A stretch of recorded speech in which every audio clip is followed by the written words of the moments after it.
everybody. Welcome, Dadman Walking 55 here. Dadman and friends with another Sports Weekly. We got a lot of stuff to go. We're going to jump into it quick tonight. But let's see these interesting guys on the panel. It's the great captain himself, JT Kirk. How are you tonight, JT? Hail, good evening. I am here, which is better than Yes. not being here. So I will take that. Wee bit tired, but that's what you Yeah. get for burning your retinas clear into the back of your brain, staring at the eclipse for 10 minutes straight. But hey, Oh, no. you know, Oh, there you you, go. As you, long you as you, live and learn, right? yeah, exactly. You only have one life, one set of eyes. So, hey, Yeah. Corey, but like Corey Cochran, he's on what is it? The Muscle Man. Uh, the the sports thing, the Iron Man. The Iron Man. He's on the Iron Man of viewing tonight. He's got all three of us on. For the first time, the missus is doing a block party with a secure build. Anglo is celebrating their 5th anniversary as a streamer over on Twitch. So go support there if you have on Twitch. And of course, we're here for another Sports Weekly. So we will greet the chat. We got to greet Woopah. Woopah, how are you, my friend? With all the slideshows coming in, how are you tonight? I'm doing good. How are you guys? We're good. A lot of stuff in the sports world this day and age. Breaking bold new world, and that's even before we talk about lawsuits and everything else. But more on that on another week. We got a lot to go tonight. We got 3 people watching, 2 here on YouTube, 1 on Twitch. So follow us on Twitch. Hit the subscribe too if you're not subscribed here on the YouTube side. Get the word out, share the stream out, and thank you for your support. With that, let's say hi to everybody we got here with SciFi Mombie. One of our panelists is a little busy at the moment, but will join us in a bit later. Great Corey Cochran here, who's saying hello, and also got all 3 of us, the missus on her channel, me here, and Ang over on Twitch all together. So Edge of Time, good to see you. Good to see you too. Hey, exactly. So JT Kirk. Okay. Well, folks, it's been a busy week. Highlight story of the week, the Woopah Troopah. I think if I'm correct in our order, we are starting with the March Madness, the national, actually the Final Four and the national championship game. Correct? Yep. Here. Sorry. That's okay. Eat more Ovaltine. There you go. All right, I got it shared now. All right, so we do that, and we're going to bring this up too. Before we get started in this, I'm going to selfishly also put out our competition out there, which is our family. We've got Ang over here on Twitch. I'm going to say this, so if you're on Twitch, go follow Ang. There's also a 5th anniversary like Corey Cochran is doing, and also the missus is doing a build stream tonight too. So there's plenty of viewing options for everybody, even if you want to go somewhere else if you don't like sports. But we'd prefer you to stay here too. Go say hi and all that to them, subscribe and all that stuff. But here, spend your evening with us here, talking some good sports ball. We're going to make you grateful that you're here. So, Woopah, my if friend. you're torn, you can always rewatch somebody else's stream too. Exactly. So. Exactly. Thank you, JT. The voice of reason. Dude, I wish I had your voice. That smooth, salty sound in the background like there. That was awesome.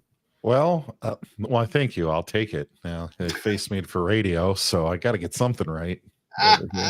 Exactly. All right. Well, Woopah Troopah, our first game, UConn, Alabama. All right. Tell us about this game.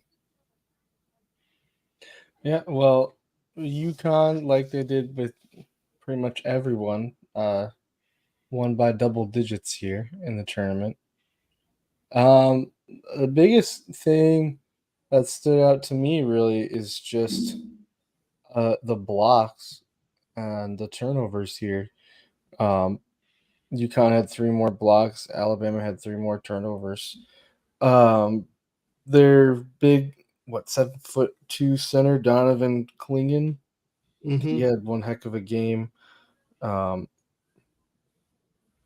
But that's, yeah. And on the Alabama side, they didn't shoot as many 3-pointers as I expected. I figured that they would, they're more of the high-flying offense. And they actually shot less 3-pointers than UConn. Mhm. Mark, In terms of the attempts, yeah. Mark Sears put up 24 points and was 50% from beyond the arc, so Hmm. he did a pretty solid job. We're looking at the stats, and hello, Jess. Hello, Jess. No, I did not get to get that unicorn today. I did not get the ice cream because I had to go watch my mom tonight, and everything got thrown behind. But maybe tomorrow. I think tomorrow the missus and I may have a celebration of Unicorn Day, a day late. But Well, thank you it's for the unicorn reminder. season. It doesn't have to be one day. It's a whole season, right? That's why I try to tell everybody a fortnight. So why not? Yeah. The unicorn is like Alabama in the Final Four. You don't see it very often. Yeah. But Whoopa, with this one, it looked like the free throws were balanced. It was not a one-sided officiated game, but you look at the rebounding edge for UConn. But even though Alabama had they made 11 3-pointers. UConn made 10. I mean, and as we look at the national championship game, we see that UConn didn't make as many in that game, but still UConn was able to keep pace relatively with Alabama's perimeter game. Yeah, I mean, not that UConn's bad at 3-point shooting, but it's not exactly their game. Mm-hmm. So it was pretty interesting to see that, that them, especially with Alabama, who is made really for that high flying brand of basketball. Mm-hmm. But I guess that's the big thing. UConn does have. I mean, they started.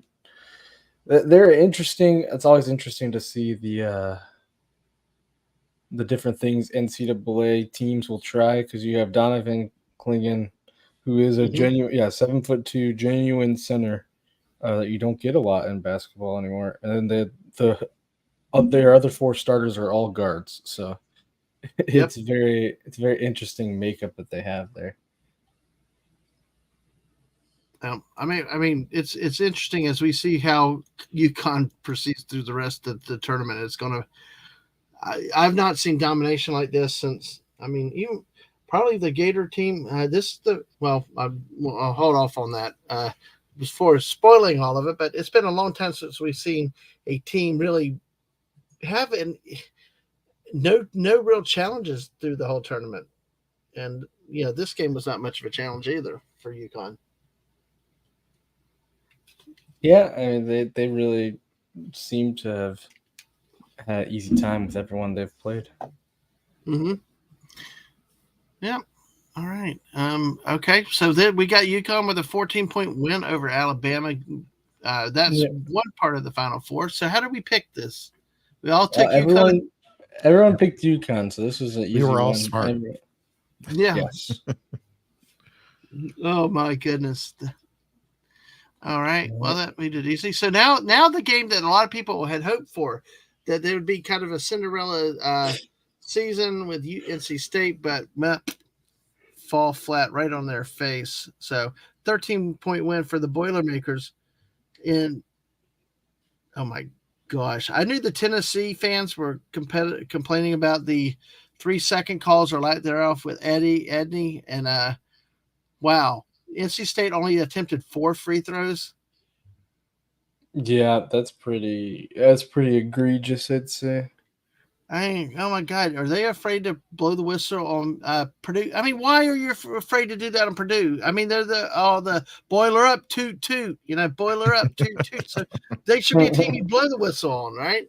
Yeah, exactly. I think so. Exactly. They meant that for the other team, though. That's right. Exactly. So. But yeah, go ahead, JT. 69 rebounds between both teams. Oh, yeah. Oh, just 13 rebound maddening advantage. just to watch. Mm-hmm. That many missed shots. Oh. Yeah, I caught a bit of this while I was waiting for the Battlehawks game, and it was NC State gave up too many offensive rebounds more often than not.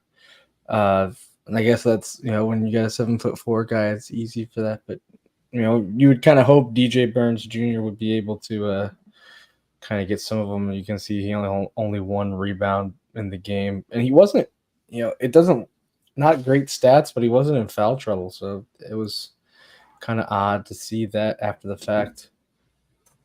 And it was almost only 30. It was down well under 50%, almost 33% with his free throw percentage, his field goal percentage this game, and only 6 rebounds from your center. Well, that's the top one. That's their guard. Their the guard. One, okay, basically their forward. The color, yeah, right. And he only had 1 rebound, which is not a good look. only 8 points. Yeah. Interesting thing that I was saw going about against this, Edney, though, or Edie, I guess. Interesting. The thing about this was just the 3 points from Purdue. It's not. I mean, it in itself, I think it's the same amount that UConn had. So it's not like it's a crazy percentage or you know an unheard of amount. Purdue does not really play the perimeter game. So the fact that they had more makes and more attempts was pretty surprising. Yeah, 10 and 25. Yeah, that's insane. Well, that would reach. And Putin's Cat, hey, welcome. I'm new in the sports these days. Well, hey, you're here. Thanks for being here. We've also got other opportunities in the family tonight. But hey, thank you and hang out with us. We'll have you involved. Have fun. There's also the Missus is doing a build stream too tonight. So there's a lot of options. And Aang is celebrating. I got to brag on the kid one more time. And Aang is celebrating their 5th anniversary on Twitch as a Twitch streamer. So, hey, proud of the kid. He's got over 1,400 followers on the Twitch side. So, awesome. I got to brag on the kid one more time. So, congrats, Aang. And speaking of SciFi Mombie, here she is. Hey, Mombie. What's up, party people? Hey. Hey. We're just trying to get through these 2 very blasé first. I mean, this is really the most uneventful national semifinal in a long time. Yeah. No drama, bad shooting. I mean, my gosh, no fouls still called on Purdue. Oh, so, I mean, it's just like there's not much you can say about these games unless you're really a fan of the schools. I mean, Mark D with the C, I'm sure, is gloating, and you know, if you're a Purdue fan, you love this game. But JT is a Big 12 fan. Any thoughts or comments, really? Big 10, yeah. Okay. Sorry, I was like Big 12. Ooh. Anyway, did I say Big 12 again? You did. Because there's 12 teams in the country. See, I mean, Big 12 and Big 10 have me all screwed up. You know? There's going to be about 50 million in a year or two. You know, once the Pac none gets shut down. But anyway. Yeah, and I will tell you, Putin's Cat, don't always turn off from sports ball because see, there are some stories that we don't have time for tonight. We're going to wait, but there are lawsuits, there are conference alignments that are coming up where there's still a lot of drama. That there can be a lot of off the field stuff that's coming up that could be interesting that just happens to have sports in the background. But JT, any thoughts on either one of these 2 games or SciFi? I mean, I didn't watch the UConn game because I knew how that was going to end out. This game, painful. I mean, what else is there really to say? How can you shoot you know, inside the 3 and you only are getting 22 out of 55? Oh yeah. Just it's gross. It's gross. Or 21 of 57, so yeah, that's no better, certainly. Nope. So I mean, okay, I guess you know, a competent team should have been able to blow either one of these out of the water. 5 of 19 from 3-point, which means keep launching the bricks. Yep. Yep. I mean, that's the only way you get 41 rebounds and 11 offensive rebounds if you're Purdue. It just messy, gross. Yeah, exactly. But, so, you know, kind of a bummer way for NC State to kind of go out. But hey, you made it to the Final Four, so can you really complain? No, but that's just I don't know. Get this game off the screen. Liam, greetings to you. Greetings from you. I think Ashley with that. Hey, Liam, how are you tonight? And since you're here, Aang is celebrating their 5th anniversary on YouTube or Twitch tonight. Just to let you know, make sure you knew. Greetings to you, to Ashley, and your mom. Please tell your mom hello for me. Okay. Good to see you, though, Liam. Great to have you with us over on the Twitch side. So, Sci-Fi, any thoughts with this game? Because I don't want to belabor a lot of this game. We'll focus on what we have at the national championship for talk. No, I think I picked Purdue on this one. So, yeah. Where do we go with this, Woopah? I think I only went with Purdue because they're in the Midwest. There you go.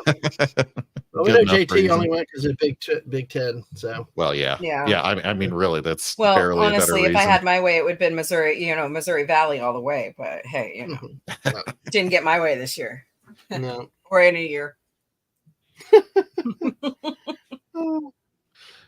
We like the upsets, but hey. Mm-hmm. All right.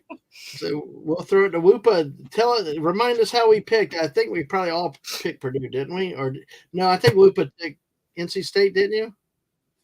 No, sorry, I disconnected. Yeah, I'm here. I did pick NC State because I was hopeful, but I was wrong. Oh well, at this point, why not? If you're picking for victories and with the percentage, the winning thing. So I think that ties Woopah and I going into the final, doesn't it?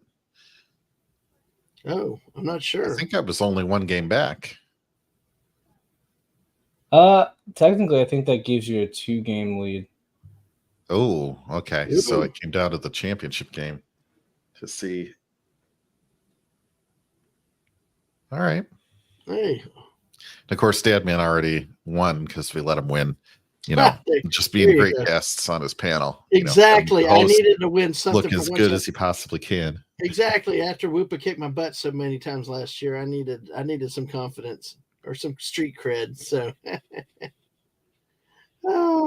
so Woopah, so you picked NC State, yeah. So we'll go ahead and move on into the national championship game, which then pitted the battle of the 7-footers between Edie from Purdue and Klingon. I want to say Klingon from Connecticut. So, and we have another double-digit win by UConn.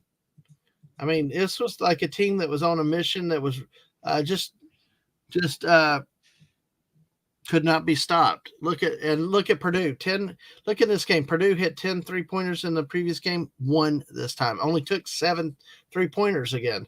UConn was hit about half of what they did against Alabama. So neither of these teams really lit it up from outside with those percentages. Not a lot of free throws again in either team. Rebounds about even, but really not many free throws. The last time I've seen a team have such an easy path to national title probably was the Florida Gators in the 06, I think it was 06 and the 07 years where they went back to back and really, especially on the repeat year, handled it pretty easy with Al Horford, Joakim Noah, Torian Green, and Corey Brewer. So, three of them went into a good NBA careers. So, any thoughts, Woopah? What did you think with this game when you started running through the numbers? So I had to listen to some of this, or it was my sister's birthday yesterday, so I was hanging out with her, and I thought what really was funny and probably tells the story of the game is I'm driving home and I turn on the sports radio, and it's like midway through the second half, and they're interviewing Jim Calhoun, and already talking about UConn winning the championship. I'm like, oh gosh. I guess that's what kind of game this has been. Yeah, that's bad when the game's not even over and they start talking about it like that. But it was only a 5-point lead at halftime, right? 36-30. Purdue. Okay. It's 36-30. Purdue scored 30 in both halves. If you can actually sink a 3-pointer, that's barely a lead at all. But see, here's one of the problems I saw with Purdue looking back at the numbers, that and I think I've touched on this at other times, the dangers type of thing with teams, always for Michael Jordan for long years. He was a solo guy scoring on points. To me, in the tournaments are always where the teams that only have one option really struggle. And for Purdue, 37 points from one player, the 80, the 7'2" center. He took 25 of the team's 54 shots. 10 of the team's 11. Let's see what's on. 10 of the team's 15 free throws. He had 10 of the 28 rebounds, so 37 of the total, 60. Only one other player scored in double figures. It was a guard, and only one player scored off the bench. So you get 2 points from your bench.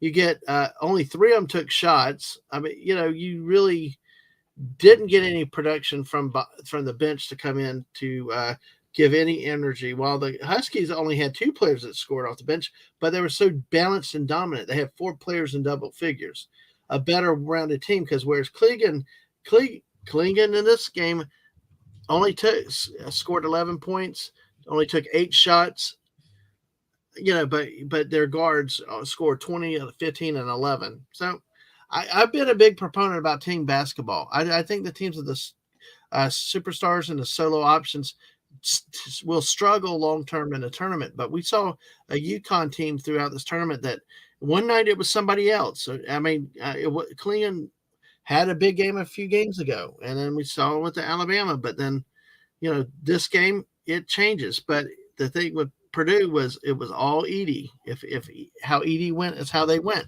The previous game, they were 10 of 25 against NC State at the 3-point line. This time they only took 7 3-pointers and only hit 1. So I don't know. What do y'all think about that, or any other observations from this game from y'all? It looks like it's kind of hard for Purdue to win when they're not getting 10 more free throws in the competition. Mm-hmm. Yeah. Well, this is a case where Purdue had more free throw attempts, but still lost the game. It's kind of interesting. Better shooting percentage for UConn, almost at 50%. Not bad for Purdue too, but 5 more 3-pointers. There's a 15-point margin right there. Yeah, okay. I mean, this game was on a network I did not get, which is really poor form. I know we talked about that on what Mark's channel the other night, but yeah, you put it on ESPN, you're going to get a smaller audience, smaller ad spot, So yeah, all right. I think there you go, Sci-Fi. Sorry. No problem. I was like, go ahead. Yeah, noisy kids. No, I was surprised by that too. Why would they put the national championship on ESPN when isn't it normally on CBS? No, TBS. It's on TBS now. TBS, it's even worse than ESPN. I don't get that. I don't get it why you take it off a national network, and they've done it for a number of years, I think. Yeah. Why don't you share it and bounce it around? Fox and NBC and CBS, or ABC. I don't get it. Yeah, I wonder that's something also to take a look at sometime is the ratings. How have the ratings performed in the Final Four national championship game since they've taken it off of network television? And you're not even shoving it on ESPN. You're shoving it on an even more restrictive network, which is TBS or TNT. Well, and I think you can only get it on cable, Hulu Live, some of those streaming live services. Mm-hmm. And I think Discovery is starting to shut that app down and move it to Max. Mm-hmm. Mm-hmm. So yeah, it doesn't make any sense. Nope, not at all. Woopah, do you know if there are any reports out there? I mean, that'd be something we could look into down the road for other topics, like in the summer when the news is slower, is looking at the how the ratings have gone since it has left CBS. I know that this was the first year that the that the women's national championship outperformed the men's in TV rating. Did it really? Wow. Yep. I think that's more because of Caitlin Clark. Clark, is that right? Yeah. Caitlin. Yeah, I think that's because of her. Yeah, probably, but it's still pretty surprising. Yep. Mm-hmm. Like, yep. But see, who televised it? Was it that on ESPN? that's a great question. Yeah. See, because Putin's cat. No, ESPN does not show the Final Four or the national. They don't even show any of the postseason in the men's tournament. What it used to be all CBS, but then a few years ago they broke it up to CBS. Then some games go on TNT and TBS, and some even go on True TV in the early rounds, which isn't even carried in every market.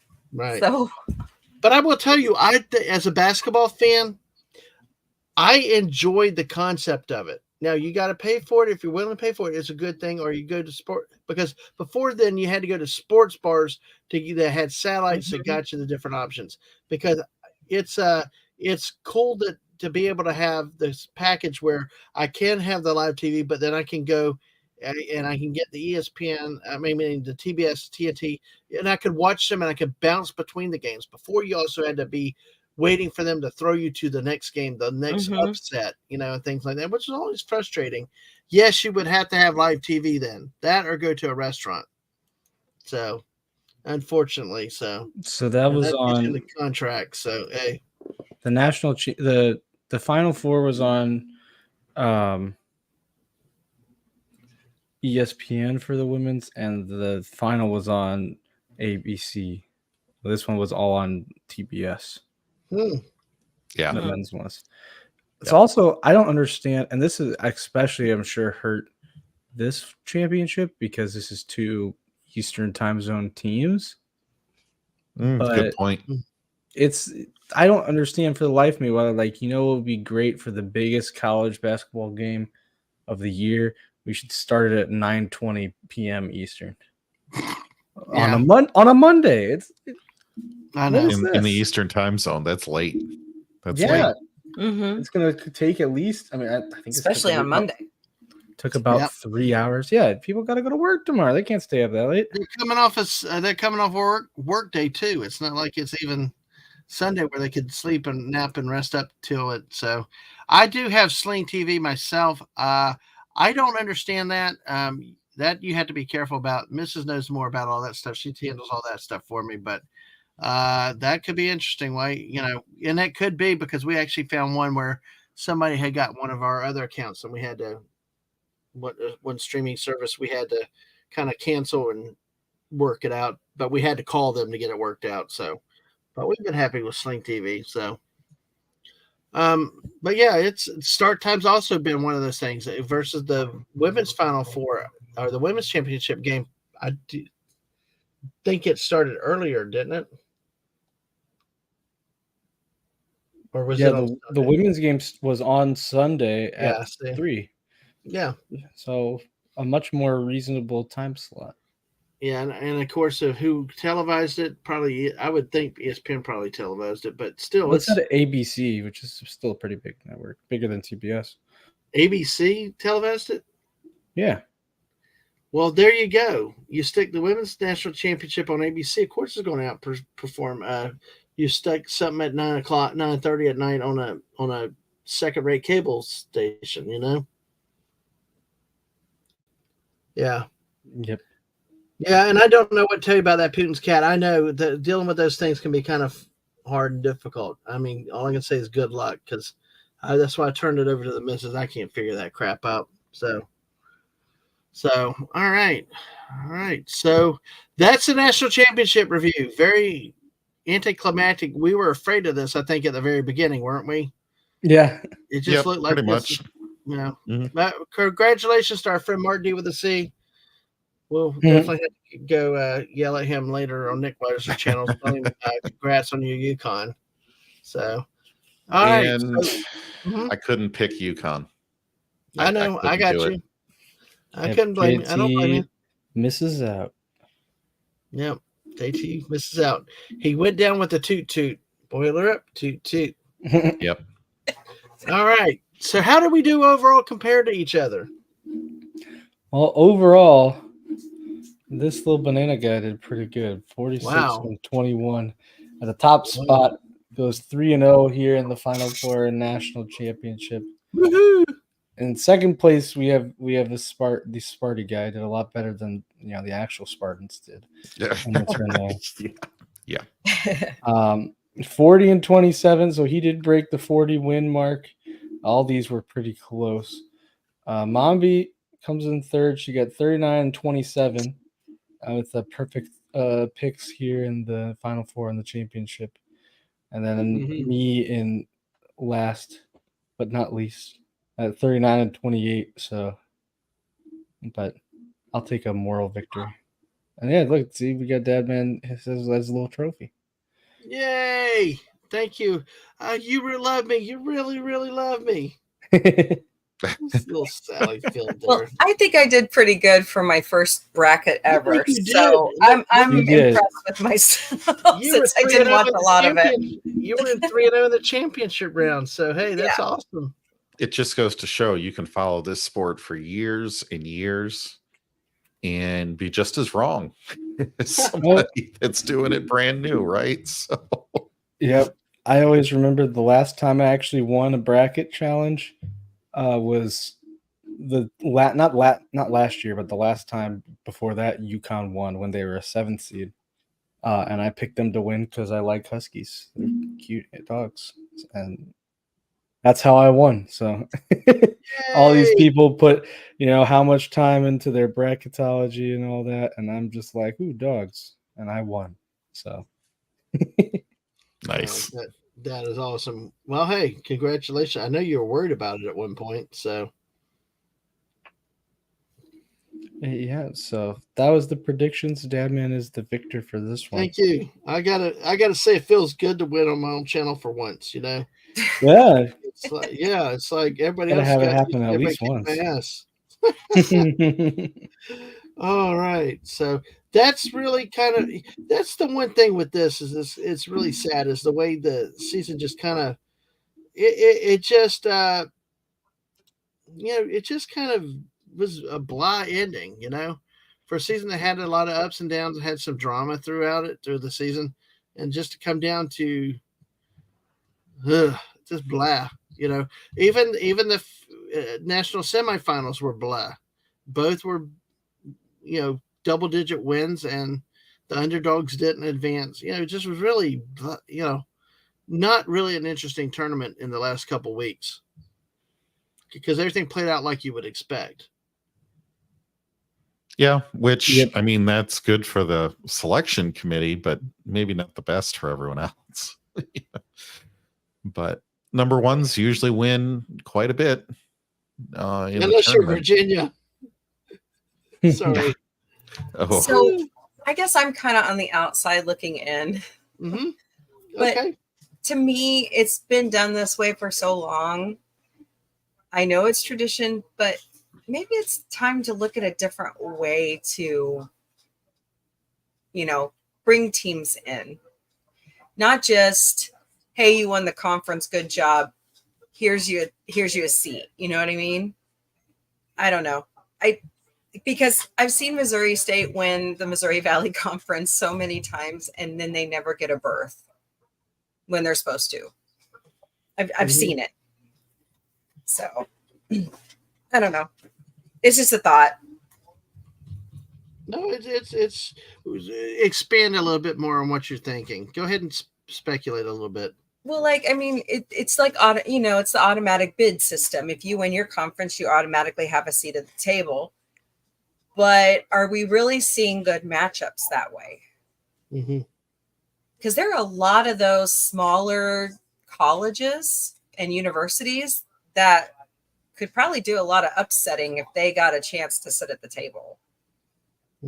And that's what we all want to see, don't we? We want to see those good games, those great players, who's going to move into the NBA once they graduate, that kind of thing. Or what's the other league?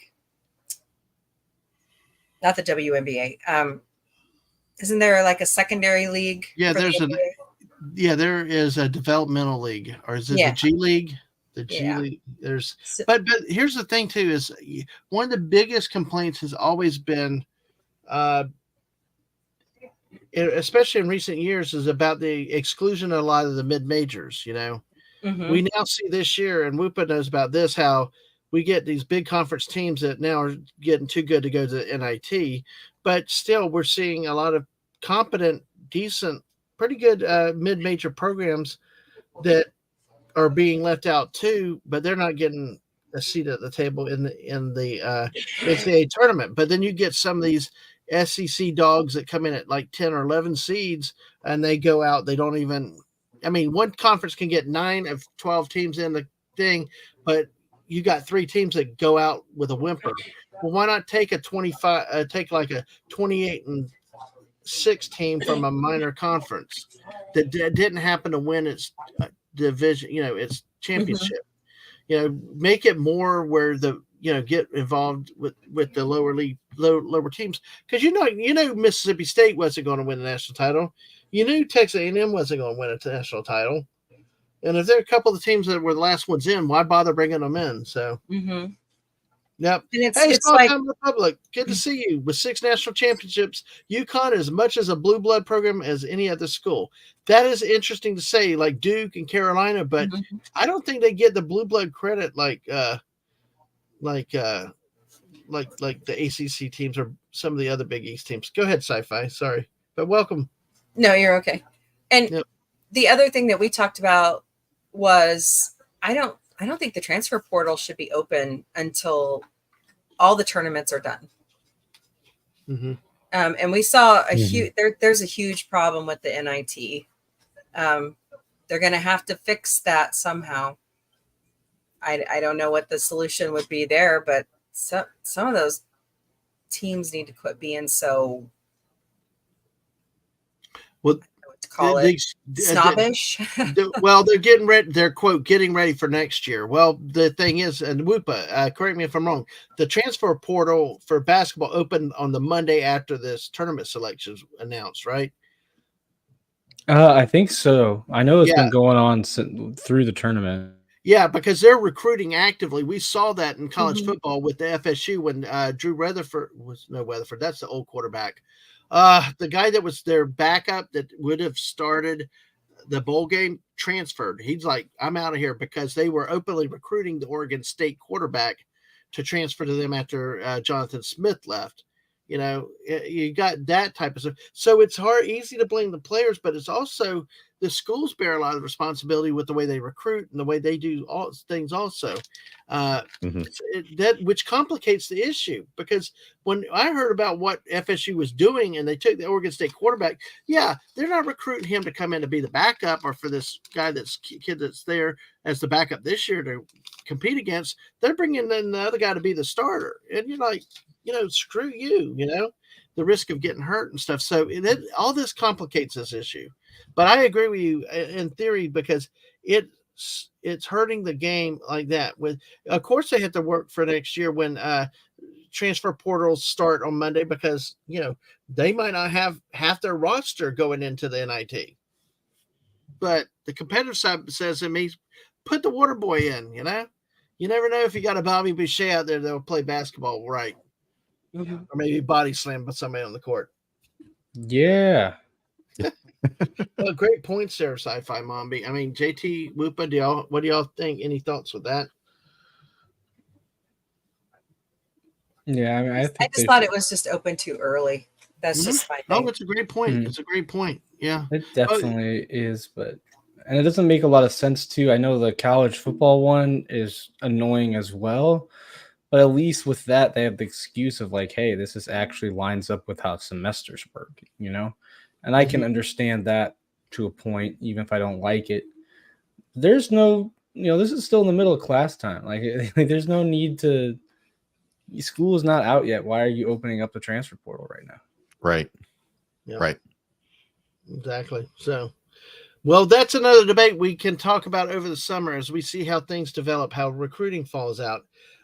As some of the conference realignments, watch your eyes on the Atlantic Coast Conference. We're not going to touch on that too much tonight, but there's a lot of news brewing and speculation out in the Big in the ACC conference, because one of the things that I've heard is that the rumors about Clemson and FSU both are involved in litigation against the Atlantic Coast Conference over the revenue sharing deal, which is a prelude to them leaving the conference with the money that's at stake for punishment and buyout. Which, JT, you may be of interest. Not the SEC is what I've heard is speculated as the conference that they would go to. The speculation is the Big Ten. Could you imagine Big Ten with FSU and Clemson? On the football side, that would be nuts. I mean, just absolute pandemonium. Man, could you imagine the road trip from Washington to Washington to Florida, Tallahassee? Yeah. Oh my goodness. I mean, it would be crazy. It would make for some, make the SEC look like, just secondhand at that point, especially with the Alabama coaching staff getting stirred up there.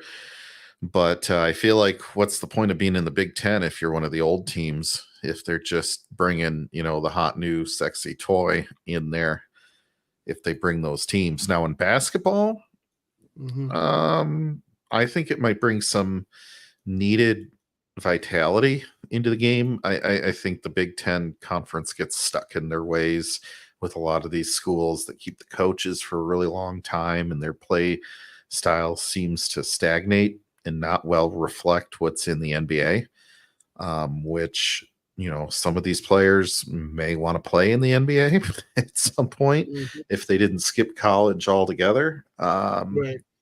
So it's tough to say. But I would think football is where more of the dollars are. And if you're Clemson in Florida State, do you really want to play Michigan and Ohio State all the time?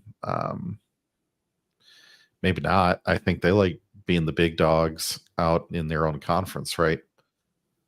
You would think, yeah. Yep. So that's where I said we were going to talk too much, but I couldn't resist on it. That's what happens. But yeah, we will get into more of it over the next few months, because there is a lot that is breaking, a lot of speculation. So Woopah, do we have much more on the college basketball before we talk about the wonderful news out of Lexington? We have a little bit more. This was the last thing I just put together, because this was actually a really good game. Wow, this is better than anything in the Final Four. Oh yeah. Wow. Nice heat. Very close game between two teams that probably should have been in the championship. I don't know many of these I know Mr. Robbie Avila over here, but that's it. Who has now apparently entered the transfer portal. Yeah, this is the thing. Indiana State, their player. Let me turn. Look at that. Change the text. That's better. Yes, thank you. I always forget to do that. But their head coach, Indiana State's head coach, has accepted a job at SLU. So right in my backyard over here. Yay, St. Louis. Yep. And now all 5 of their starters have entered the transfer portal, which is very sad to see. Which I wonder where they're going. I know at least that Robbie Avila seems to be. He's entered with a no contact clause. So it sounds like he already knows exactly where he's going. See, and that's again another indication of the problem with the transfer protocol. Transfer portal is it has now become unrestricted free agency, which has always been the concern, which also gets at the heart of the game itself. But of course, that's another discussion that we could spend a whole episode on, talking about the loss of traditions in things in football. So in all of our college sports. So, oh gosh, if Bruce Pearl goes to Kentucky, I will curl up in the fetal position. So Woopah, let's transition to that story then right now, which this one goes into. Everybody's favorite professional mercenary friend. Oh, sorry, I didn't say that. But John Calipari, we recruit all the NBA drafts, fresh one and dones, is now going to be the head coach at Arkansas. Leaving the University of Kentucky. Now, he was quoted as saying that Kentucky needed new voices and new things, and I think they were hearing a lot of the screaming and writing on the wall, a lot of dissatisfaction, because it's been a long time since Kentucky had performed well in the NCAA tournament, and it probably was a time for a split. But two things here strike me as so un-blue blood Kentucky. One, that who would have ever thought that any Kentucky basketball coach would have ever quit their job to go to Arkansas? You would think that somebody would quit. It'd be like somebody quitting the Alabama job and going to Kentucky in football. Or the second thing would be, I do not see how Bruce Pearl could culturally fit into the Kentucky Bluegrass State, especially after what their long running with Calipari. Because I look at Bruce Pearl as very similar in terms of style and that feel as a coach. What do y'all think with this situation here? And now that Small Time talks about Bruce Pearl, if he did go up there, so.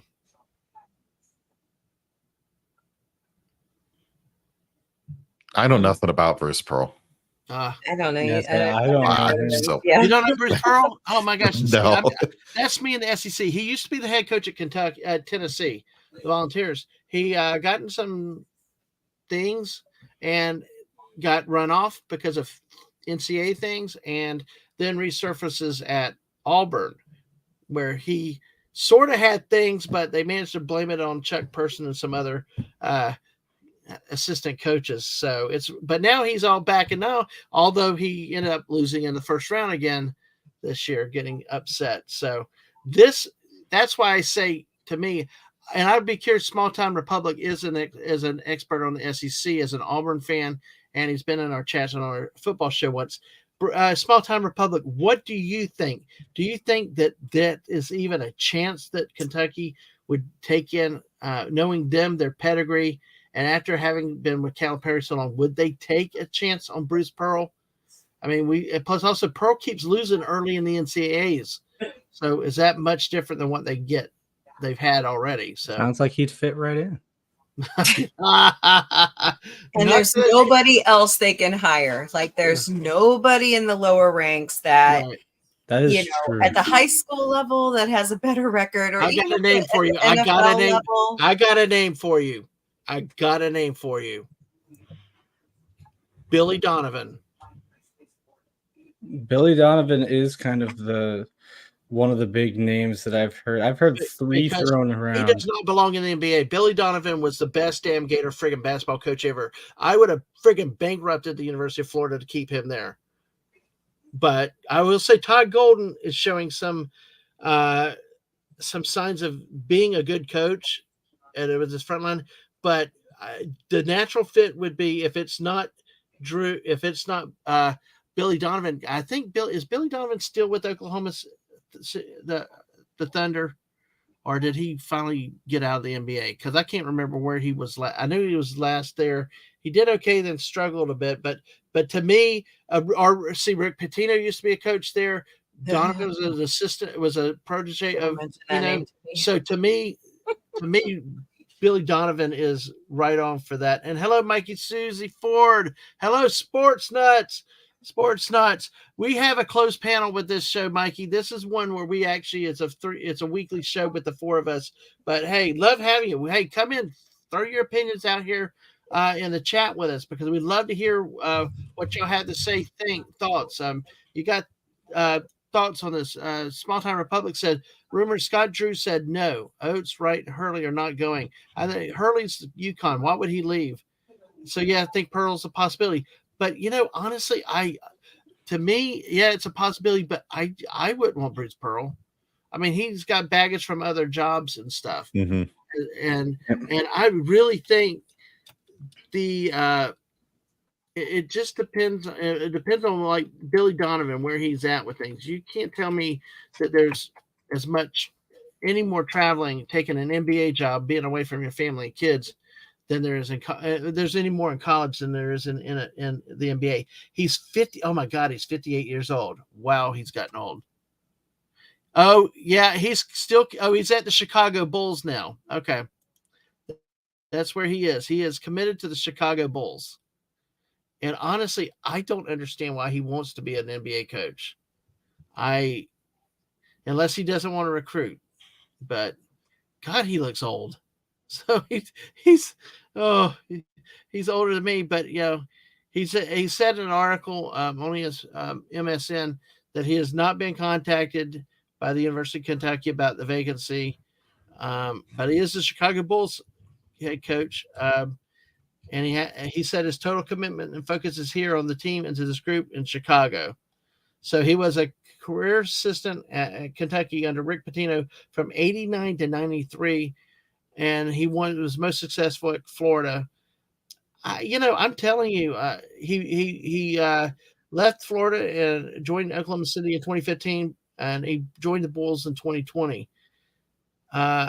He said he's happy coaching at the NBA level. So, but to me, that's the natural Kentucky fit right there. And I can't help but think if they come with him with a serious offer with enough money, it's a definitely a natural fit for him. So Woopah, why do you think Scott Drew said no? I just don't see. I know, like, look, it's Kentucky. They're blue blood. I get the draw that they have.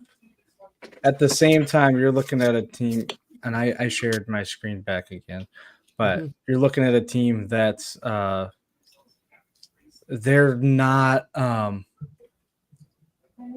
What have they done recently? They haven't made any much noise, and it's just you're gonna go there. It's not like Scott Drew is underpaid. He's the 6th highest paid coach in the NCAA.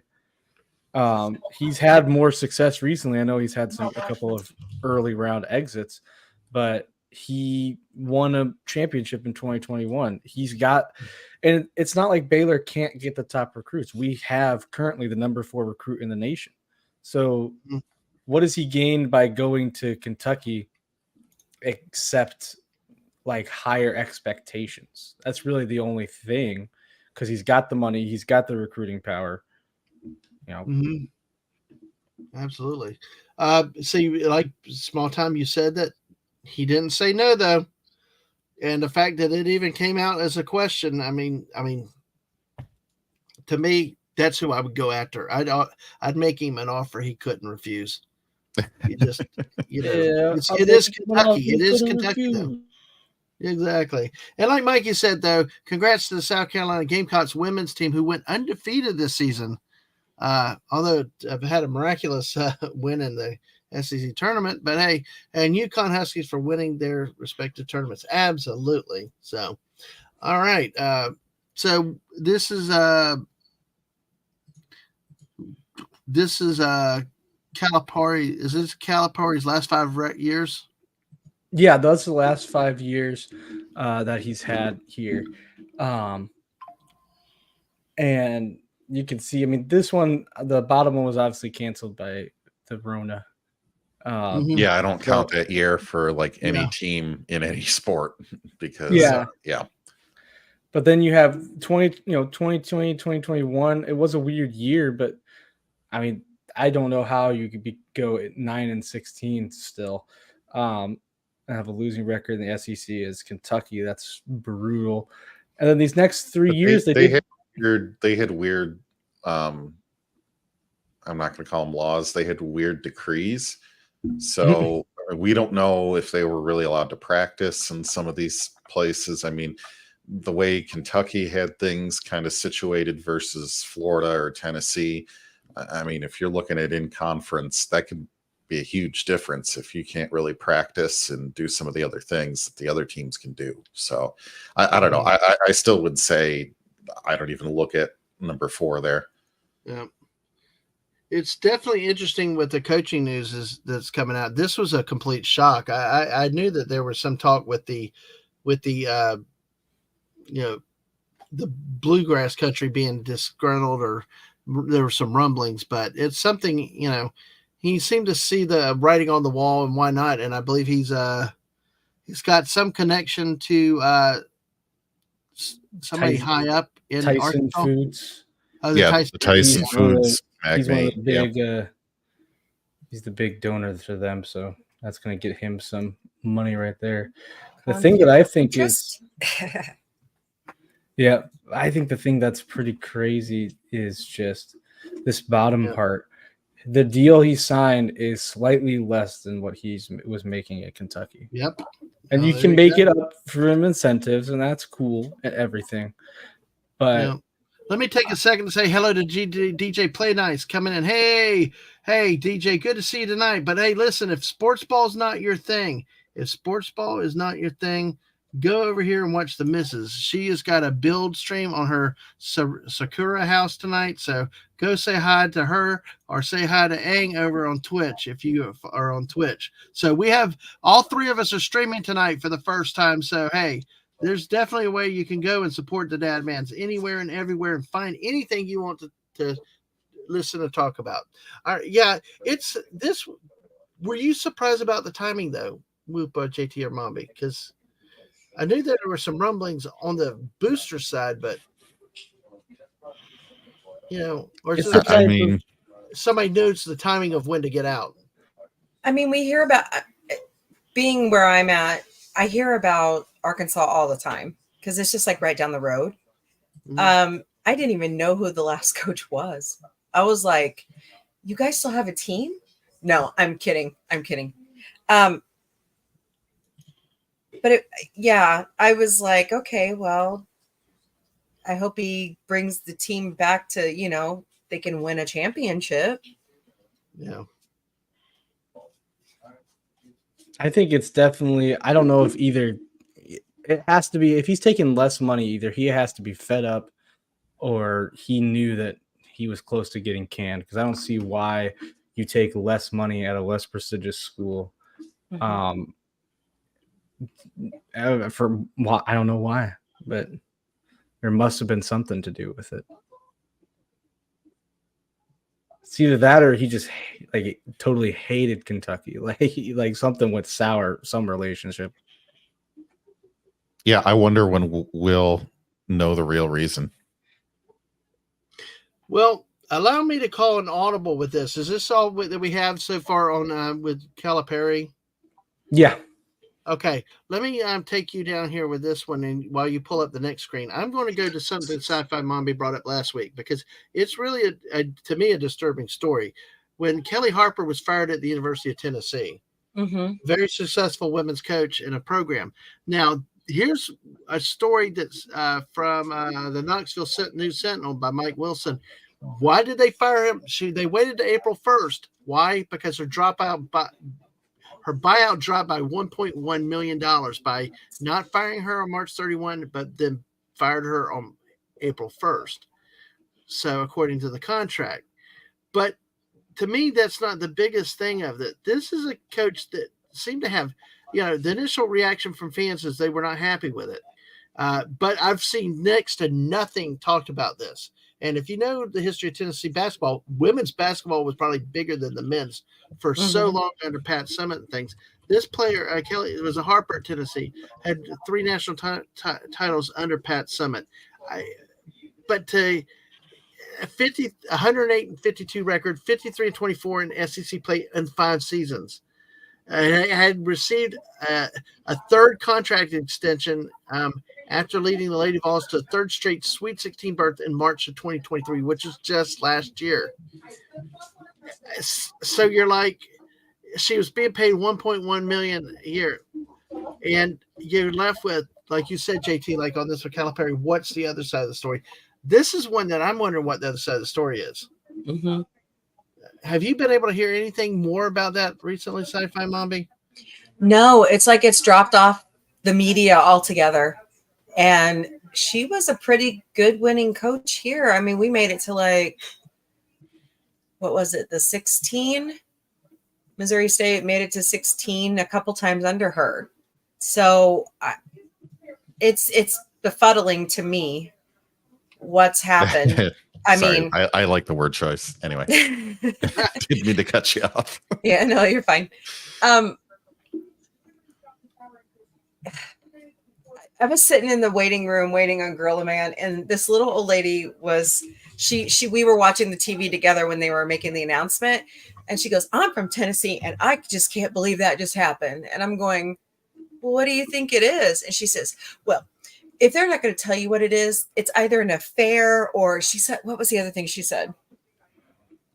It wasn't contract renegotiation. She said something off the wall. I forgot it, but I was like, an affair? She's like, yeah. And I'm like, really? Listen, I have heard things that I will tell you off stream that I will not say on off stream. Yeah. And I told her, I said, "Are you sure?" Yeah. No, there was actually stuff that was well known in Tallahassee. I'll tell you about Bobby Petrino here. Yeah. Probably what the motorcycle rider was not the least of his problems. No, he did. He just carried it over here to Missouri State. Oh, well, y'all got him shipped off to Texas A&M just for Jimbo to get fired. Goodbye. So there you go. And anyway, sometimes it's good that they hit the road. All right, well, that's the latest in coaching talk, because I tell you, that bothers me. I kind of like that is there. You got to have some off the field or off the court reason to just dump a coach with this kind of track record. It's not like Florida had Mike White. If Florida basketball or Mike White was served, but nothing but purgatory. It was boring. They made the tournaments. They're middle seed. They never did anything. There was no excitement, but just blah. He lost games. It just was, but you got a coach that had an active program, Sweet 16s every year, and then they're just gone. But we will see one day. All right. I mean, if it was a personal reason, like she has a sick family member or, they would have said it. Because the lady that I was talking to, she's like, those kind of things really pull at our heartstrings in Tennessee. And I'm like, well, yeah, it pulls at your heartstrings anywhere.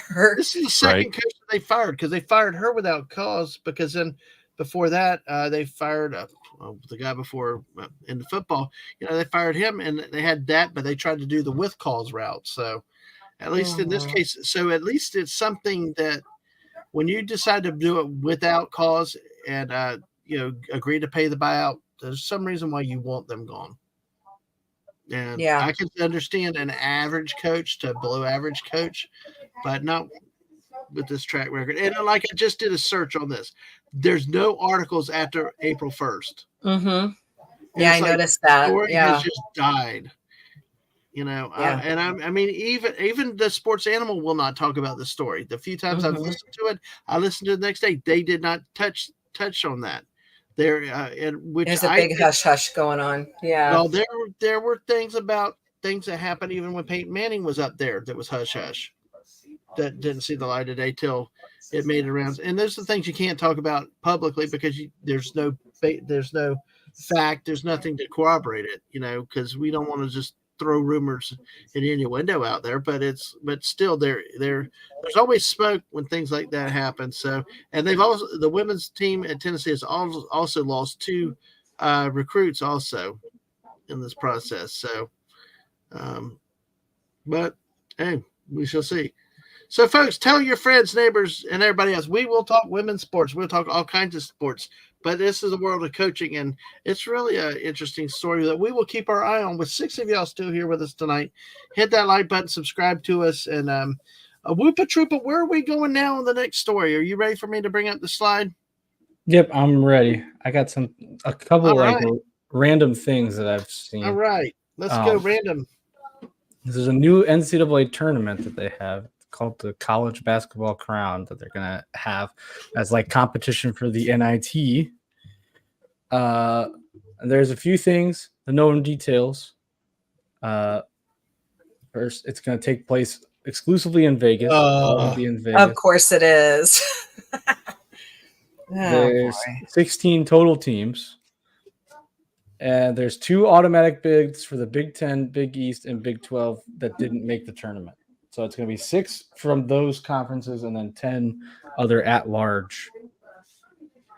It's basically supposed to be like an NIT I don't know if a replacement or just competition or what. That's a new thing. It's called the College Basketball Crown. I don't know if you guys have heard of this. I don't know if you guys have any thoughts on this. I don't think we need any more off-season tournaments, but No. No, we don't. I think they should have revamped the NIT first before they thought about making a brand new one. yeah. I wonder if they're just seeing some of the stuff that happened with the NIT this year and they're thinking, ooh, maybe this is our time to strike. Well, why not just expand the NCAA and have one damn tournament that means all? I mean, why just want to put the whole Division I in at this point? You know? Well, yeah, but if they extend the tournament, they're gonna find ways to put teams with losing conference records in. It won't be March Madness anymore. It'll be April, May Madness. I don't know. Asinine April. Yeah. April showers. And no, I'm just kidding. Yes. Oh gosh. It'll be. I mean, I'm not going to watch this thing. It's going to be for gambling primarily. It's going to be the NBA. It's something to gamble on. Yeah, it's going to be something to gamble on before the playoffs for the NBA and the NHL. Yep. I mean, call me cynical, but that's exactly what I believe this is going to turn into. That does seem like that's why it's in Vegas. Yep. So, who lobbied the NCAA for this? Was it DraftKings? What's the other one? I think it's Fox and AEG. What? I don't know who they are. My gosh, are in charge of it. Wow. Wow. It is interesting. I was thinking it's all the major betting sites, because gambling's become legal in a lot of states on college basketball now. So, it wouldn't surprise me. No, definitely. I guess we're all cynical then. Yeah. I mean, look at the NIT ended up having a really good championship game, but with all the new rules they had recently, it kind of diminished it. So it's just I'm not particularly expecting something great here. Well, and all the squabbling over it too. All the teams that didn't want to show up or the kids that didn't want to play. I mean, it just made it seem lackluster. Mm-hmm.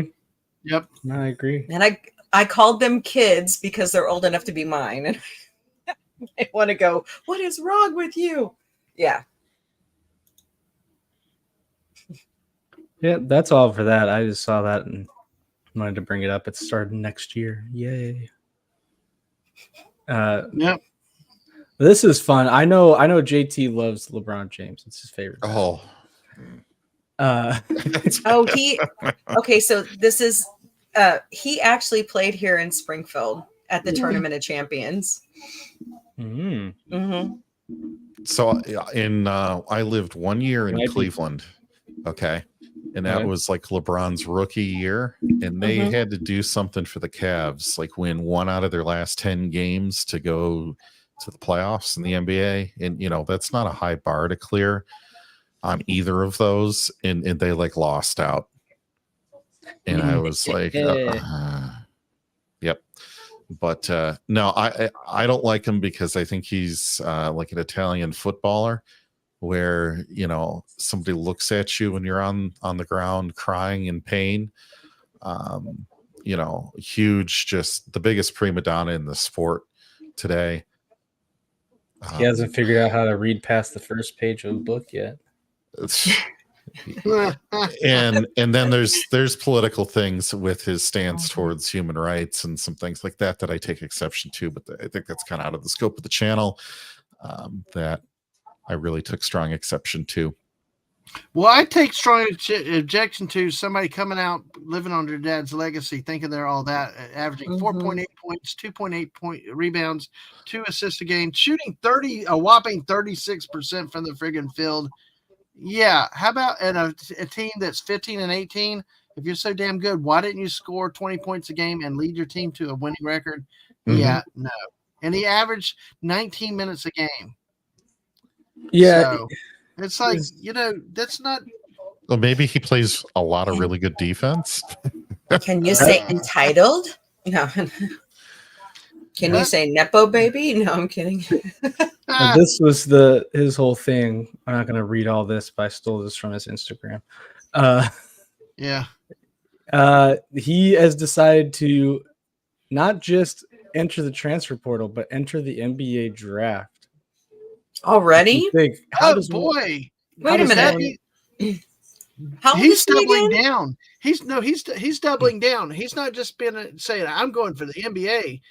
He's also saying, "Screw you, USC. I'm not coming back. I'm going to go to a bigger program." Yeah. If this does not illustrate what free agency in the college sports has become, I mean, Wow. There's a thing here I've pulled out because I didn't know you could declare for the draft and enter the transfer portal. Apparently, he has until May 29th of this year so he can withdraw. And if he doesn't withdraw on that day, he is in the draft and can't come back to college. But if he withdraws before then he'll be fine.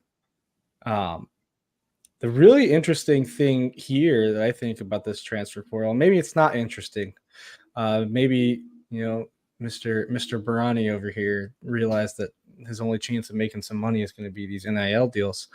But this is from On3. They're not like NIL is hard to fully know. A lot of it is, so confusing, but Bronny James is the number one rated in NIL from this 2023-2024 season of any sports. Like you can see it covers college football, women's basketball, gymnastics, like it's all sports. And he made about $5 million in NIL, and he's still transferring, even though they made, I don't know what the point of that is, but there you go. He's got to try and find somewhere else to play and get a big bag at, I guess. So if he wants to leave USC, where does he want to go besides the NBA? I mean, what's the other schools that are trying to pull him in? I don't know. Maybe someone will take a chance on him. I don't remember what he was. I will check.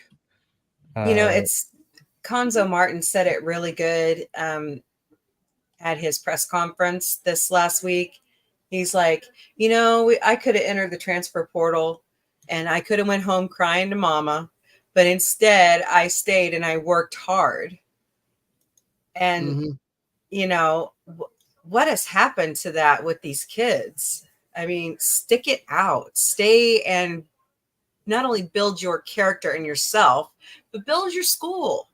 You signed a letter of intent, stay there. Mm-hmm. I don't get it. And it's also, I mean, especially with this, what more do you want? He never lost his starting spot. If he stayed there, he would start next year. He got literally more money than anyone in NIL. So what are you going to, what more do you want from that? I don't think his dad is advising him to do this. I honestly don't think LeBron would do that. I don't know. It seems very odd. I don't understand. Maybe he's just keeping his options open. But this is the type of thing that, But I can understand. I can understand keeping the option coming back to college, but basically saying, "Screw you to USC." It's like that's the part that gets hard to accept. It's like, okay, fine, kick the tires on your draft, but come back. Why? What happened? Did you have a coaching change, or what? Why? I guess they did have a coaching change, but I'm pretty sure that coach more or less the coach went from USC to SMU because I think he was just bad, Yeah. But it's very confusing to me. I don't understand it. It's all crazy this day and age. So, all right. All right. Well, that's it for basketball. We kicked a lot of time on basketball tonight. So let's get through the UFL sort of quickly, and then we got a little bit of baseball to touch on tonight. But hey, let's go. So this was interesting. We had an offensive lineman cut after a penalty last week in week 1. This guy, Gene DeLance, was ejected for spitting on an opposing player after a touchdown. Oh, jeez. This Wow. guy, this is the guy he spit on. I found a video, but I didn't want to risk it. That's disgusting. And you see that happened in week 1, which was, I think was like March 31st, right on Easter. And as you can look up, UFL posts all their player transactions, and on April 2nd, someone apparently was waived. He you can see he's from the great college of Florida over here. Well, you know, yeah, one of those SEC schools. No, I think I remember that name vaguely. Yeah, great example of sportsmanship right there. Well, that's why he didn't last very long for the University of Florida, or he was like no name.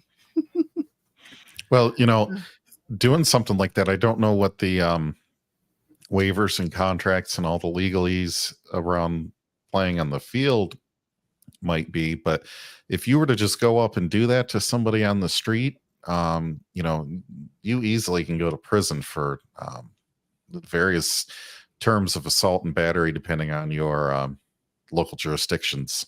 Mm-hmm. Yep. So, and I'm sure with the UFL, a lot of this stuff, they've got a lot more strict player conduct, because you know the last thing the spring league needs is bad press. So you do something, you do something like this in the NFL, they might slap you on the wrist, but you're making, at minimum 500,000. You do something in the UFL, you're already kind of a fringe player, and then like, listen, we don't need this in our league. You're out of here. Absolutely. So you came in with some cool news. Yeah, just some kind of crazy stuff. The Florida Gator to be right in the middle of it. So, hey, Buddy Hepburn, buddy, it's good to see you. It's been a while. I hope you're doing good with school and everything. I've been missing you. LeBron said Bronny wouldn't go into the draft unless he was a guaranteed first pick a few years ago. This is them hedging their bets if Bronny gets picked by a team they don't like. Yeah, he's facing the NCAA. The part, though, that I get is, I think that we're struggling with is, why leave USC, or is he just because he's too good or doesn't want to play on another losing team, or exactly why? But yes, absolutely. I'm curious, would Duke take him? Would UConn take him? I don't think so. I don't think that they would. I don't think they so, because they're, at least they're not going to. I don't see why they'd pay him big NIL at this point. No, exactly. His stock is not as high as it was. Nope. Nope. All right, so let's get back into UFL. Let's get through these 4 games this week. All right. Yep. All right, the Brahmas. Wow. So yeah, the Brahmas had 2-0. Had a huge comeback. I think they scored a touchdown, got a conversion, and then converted one of those 4th and 12 onside kicks. Yes. And then drove down, I think, in 48 seconds and scored a touchdown. Or 4th and 15? The UFL is 4th and 12. So okay. It used to be 4th and 15. Let me take a second to explain to everybody. Instead of doing, and I guess, Woopah, I think this is like at the end of the game, correct? It's like in a certain point where they allow it. It's only in the 4th quarter. Right. I guess if you're down, but I don't think you do it if you're up, Right. Instead of the NFL where it's a traditional onside kick for 10 yards, you have a situation of 4th and 12, and you get one play to convert it. You convert it to first down, you keep the ball like an successful onside kick. But if you fail, then ball reverts to the other team. So, okay, go ahead, Woopah. Sorry. Yeah. So this was a big game. It was looking like Memphis all the way early. But Chase Garvers has been pretty impressive this season so far. I didn't really know who he was going into this, and he's got I think 6 total touchdowns, 5 passing, 1 rushing. He does have a couple turnovers as well, so it's not perfect, but he's been doing pretty good. And he's been having some big some chemistry with his receivers, was something the Brahmas didn't really have a lot of last year. But Cody Latimer, tight end, was on Orlando, and he's doing really good now with this new team. And John Trey Kirkland was also a guy that came. He converted the onside conversion just barely, but he got given the bursts of both of them scored touchdowns. Kirkland had an onside conversion. That really was the name of the game. This Showboats team, their quarterback is weird. I don't know what to think of him. The 17 for 31 kind of is not good, but he's also getting 54 rushing yards. I think he was the leading rusher for that team. They had a couple of good defensive performances as well. I mean, and this league, if this league will never be a big rushing league. I mean, we saw that last year with the XFL. With the clock, the way it runs and stuff, you're not going to have your 1,000-yard rushers or your 100-yard rushing games. Wasn't that what the NFL wants? They just want 1 million thrown passes for big plays and all of that. Well, with the clock still running, though, so yeah. I'm just saying it's kind of ironic that this league figures out how to do what the NFL has wanted for years. Yep. Absolutely. This was a really good game. Good start to the week. Excuse me. But so it was a fun game. Big comeback from the Brahmas, and they're now 2-0. So all right. That's awesome. And we had the coolest game of the week. The Battlehawks beating the Renegades 27-24. This was after the first quarter, which I think was scoreless. This game heated up a lot. Luis Perez had a pretty good game for the Renegades. He kept them in it, was pretty efficient after kind of a rough outing.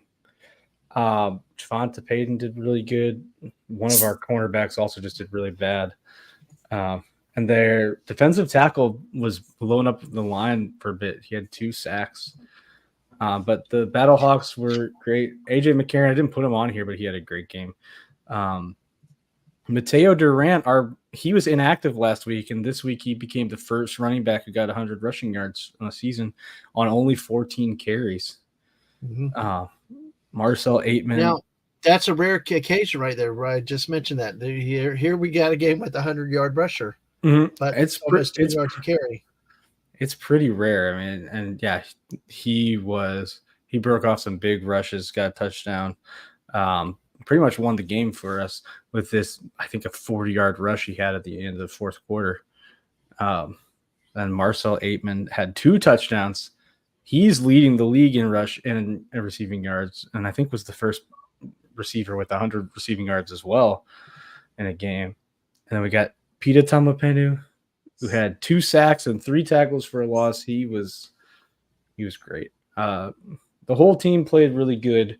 The only thing that I noticed was some of our play calling sucks.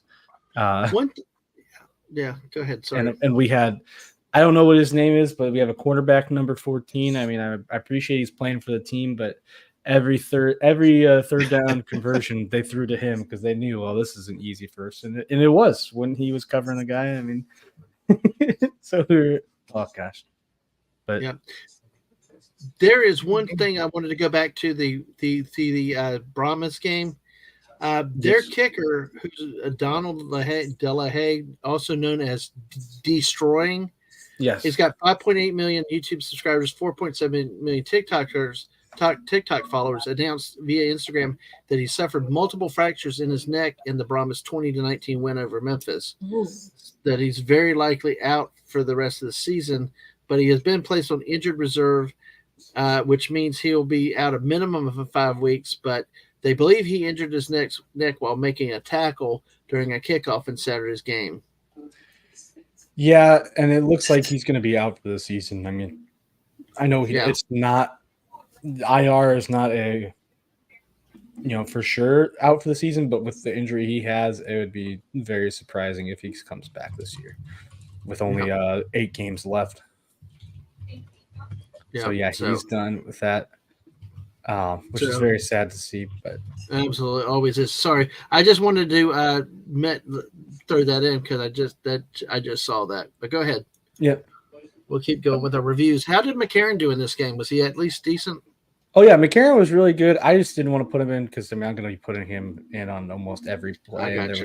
So many good playmakers. I think he had 200 or somewhere around 250 receiving passing yards and 2 touchdowns. Right. So he had a great game. But Yeah, I just figured Okay. you're going to see plenty of him in these columns. These So other games. Yep, exactly. All right. Well, we can keep moving on. That's cool. and here we have the Birmingham Stallions going 2-0 over the Michigan Panthers. Yeah, they've got the Panthers number. Yeah. I don't know if the Panthers have ever beaten them, actually. And the Stallions have been pretty solid. I saw the last 13 seconds of this game. Yeah, I saw your tweet to Woopah, and it reminded me. I turned around and turned it over, and the game was ending. So yeah. Yeah, this is a thing. The Stallions quarterback play has been really shoddy. You look 5 for 88 yards. It's not great. And they were splitting time at quarterback, but he also had 65 rushing yards on only 8 carries. So he's getting ground that way. But the Birmingham defensive line is ridiculous. Like you look, I think they had 7 total sacks, and then Carlos Davis and Taco Charlton had 5 combined, which is insane. Which also, I don't know how they say he has 2 tackles but 3 sacks. It doesn't make a lot of sense. Oh, let me say real quick, Bucky came in to give us Bucky. No, you're not allowed to go to bed. You must stay up late. We're talking about the best football team in Michigan, okay? Yeah. All right, Bucky, you have to stay up and give Woopah a hard time on his graphics, okay? But hey, thank you. It's too early for you to go to bed. You're usually a night owl. So, and Buddy said, I think you'll see more running attempts and late downs with the no hip drop tackle rule change this coming season, I think, with the NFL. So, yeah. So, but yeah, I guess like you said, Michigan's always struggled to Birmingham. So I like the colors of both of these teams, though. They were very hard to tell apart on the field. They're very close in real life. They are very close. And like I said earlier, it reminds me of the Western Broncos logo vaguely. So when I look at it, I get confused. Like maybe that's the team I'm supposed to root for, and it's totally not at all. Yep. So yeah, it's interesting that I don't know if the excuse me, sorry. I don't know if the Michigan offensive line is bad or this Birmingham defensive line is really good, but that was it was hard for them to get anything going. EJ Perry is kind of more mobile quarterback, but he was under pressure sometimes, almost instantly. So he had this kind of a subpar line. You have Jake Bates. Oh, sorry.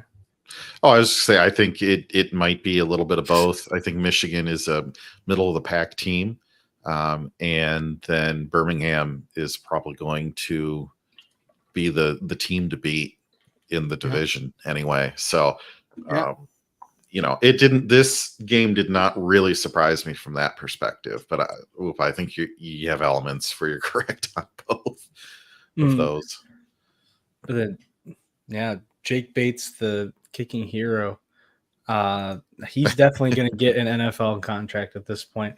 After kicking a 64-yard field goal to win it last week, we had 2 for 2 this week. I think it was a 62, and it was a 62, and I think it was 52. So both of them were above 50 yards, and he made them both. So that's he's been doing really good. But other than that, it was a close game. At the end of the day, Birmingham, their defense is great. They've got a pretty good rushing game. Their biggest issue is that their quarterback play has been inconsistent. But it was enough in this game to get the win. All right. Well, we got that, and now we got one more game in this week. 23-18. Some interesting scores. Reed Sinnott. Now that's a name for you. Yeah, he did not start the game, but he did finish the game. 19 for 30, 21 yards and a touchdown.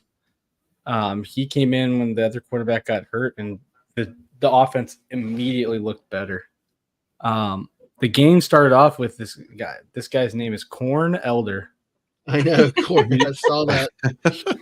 No, for some reason he did not commit to Nebraska for college, but he did have a pick 6 and 3 pass defenses, so he had a pretty good game overall.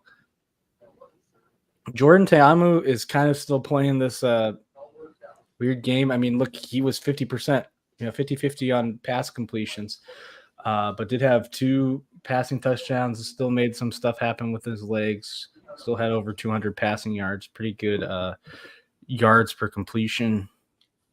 But they just don't have a running game. Their running game is pretty subpar since Abram Smith hurt himself in the training camp. They just do not have a replacement for him. Is Abram Smith looking to come back, or is he out for the season? He's out for the season. I mean, I think he wanted to come back, but I forget what happened to him, but I looked, he's out. So, well, especially if you want to try to get a job on an NFL team, Yep. Your next thing is to focus on not getting hurt again here. Yeah, and it's tough. The 2 people I had here, though, DC had some spectacular plays. This tight end, Bradley Moore McKinney, he had a one-handed bobble catch in the end zone. It was a fantastic catch that he made. And then DeAndre Baker, the Houston, I think they had a short Kirk Merritt, I think it was. He had a quick catch. He broke free. It was looking like the Houston might take a 2-score lead real quick. And DeAndre Baker out of nowhere came and just punched the ball out, and DC recovered. And it was a huge, because he came, he wasn't even on the screen. Next thing you know, he's punching the ball out. So that was a big play. Very interesting action. These are decent. These scores don't look good, but they really are usually pretty good games. I mean, all of these are within 1 score too, and this was a last minute. This was the last. I think that just in case, 24-27 is a high scoring game, but I mean, if you want a lot of points, you're probably not going to get it in this league, but because I think the clock rules work against it to some degree. The clock keeps it much lower scoring games, but these games have been. This is the one really positive about merging these leagues. It's like XFL was in 2020 for a little bit. You had the Vipers, and it wasn't like last year we had the Vipers and the Orlando team. So so instead of these, basically 16 teams competing for the leftovers, it's 8 teams, and I feel like you can tell a lot of these games have been very close. All of them 1-score games, and they're on much bigger networks now with ESPN and even Fox. So make sure you watch some of these games, and we'll see where let's take a look at the standings overall in the league, and we'll see where things go. Hey, the Battlehawks are not out of it yet. Well, I mean, it'd be bad. It's only week 2. If we were already out of it, that'd be. Have they disclosed their playoff stand? I mean, the playoff, is it going to be the top 2 in each division, or? I think it's the same. I can look up what the UFL playoffs is going to be, but I think it's going to be the top 2 teams in each division. Okay, so it'll be interesting. So, hey, I'm just amazed to see the Brahmas up there this year, but hey, they don't have that Don Romo guy that kicked from 65 yards, but nope, they surprising they're up on top. So they put together a good team. Their new QB is a big upgrade for them for sure. Last year they did not have great QBs. I still wish that they would have gone with the old Houston Gamblers to be USFL. I hate that. I mean, that's too much XFL. I mean, they needed to go Houston Gamblers. That's because XFL is the better league, though. That's the thing. I don't care. There was something cool with that black, all that black, just started Jerry Glanville and all that. So, all right. There's where the USFL starts this year, called the UFL, and we will see. So make sure you take a look at games this week. Where do we go now on this one? Do we we got the previews for these games. The previews. Yes, previews. Excuse me. So this is the first game of the week is going to be DC and at Arlington. You see Jordan Ta'amu up here, 53.2 completion percentage, which is not great, but averaging pretty over 200 yards per game is good in the UFL. Even 2 touchdowns but 3 turnovers, and he's been kind of minor on the ground lately, but he is a threat to run. At least their number 1 running back seems to be Darius Hagan. He's 29 rushing yards on 11 rushes, which is not great. But he did manage. He does play a little bit in the receiving game. On the Arlington side, you got Luis Perez, 70.2% completion percentage. He did look really good last week after kind of a shaky first week, which was against the Birmingham Stallions, which we know is a very good defense. He looked much better this week, and if he can keep that up, it'll be a good season for him. So, and they also have a lot of good linebackers. Marquell Lee and Donald Payne are both pretty good in the middle. The key for these games, DC, like I was saying, they had a couple of spectacular plays, but without those spectacular plays, they didn't look great. And considering how much that helped for them,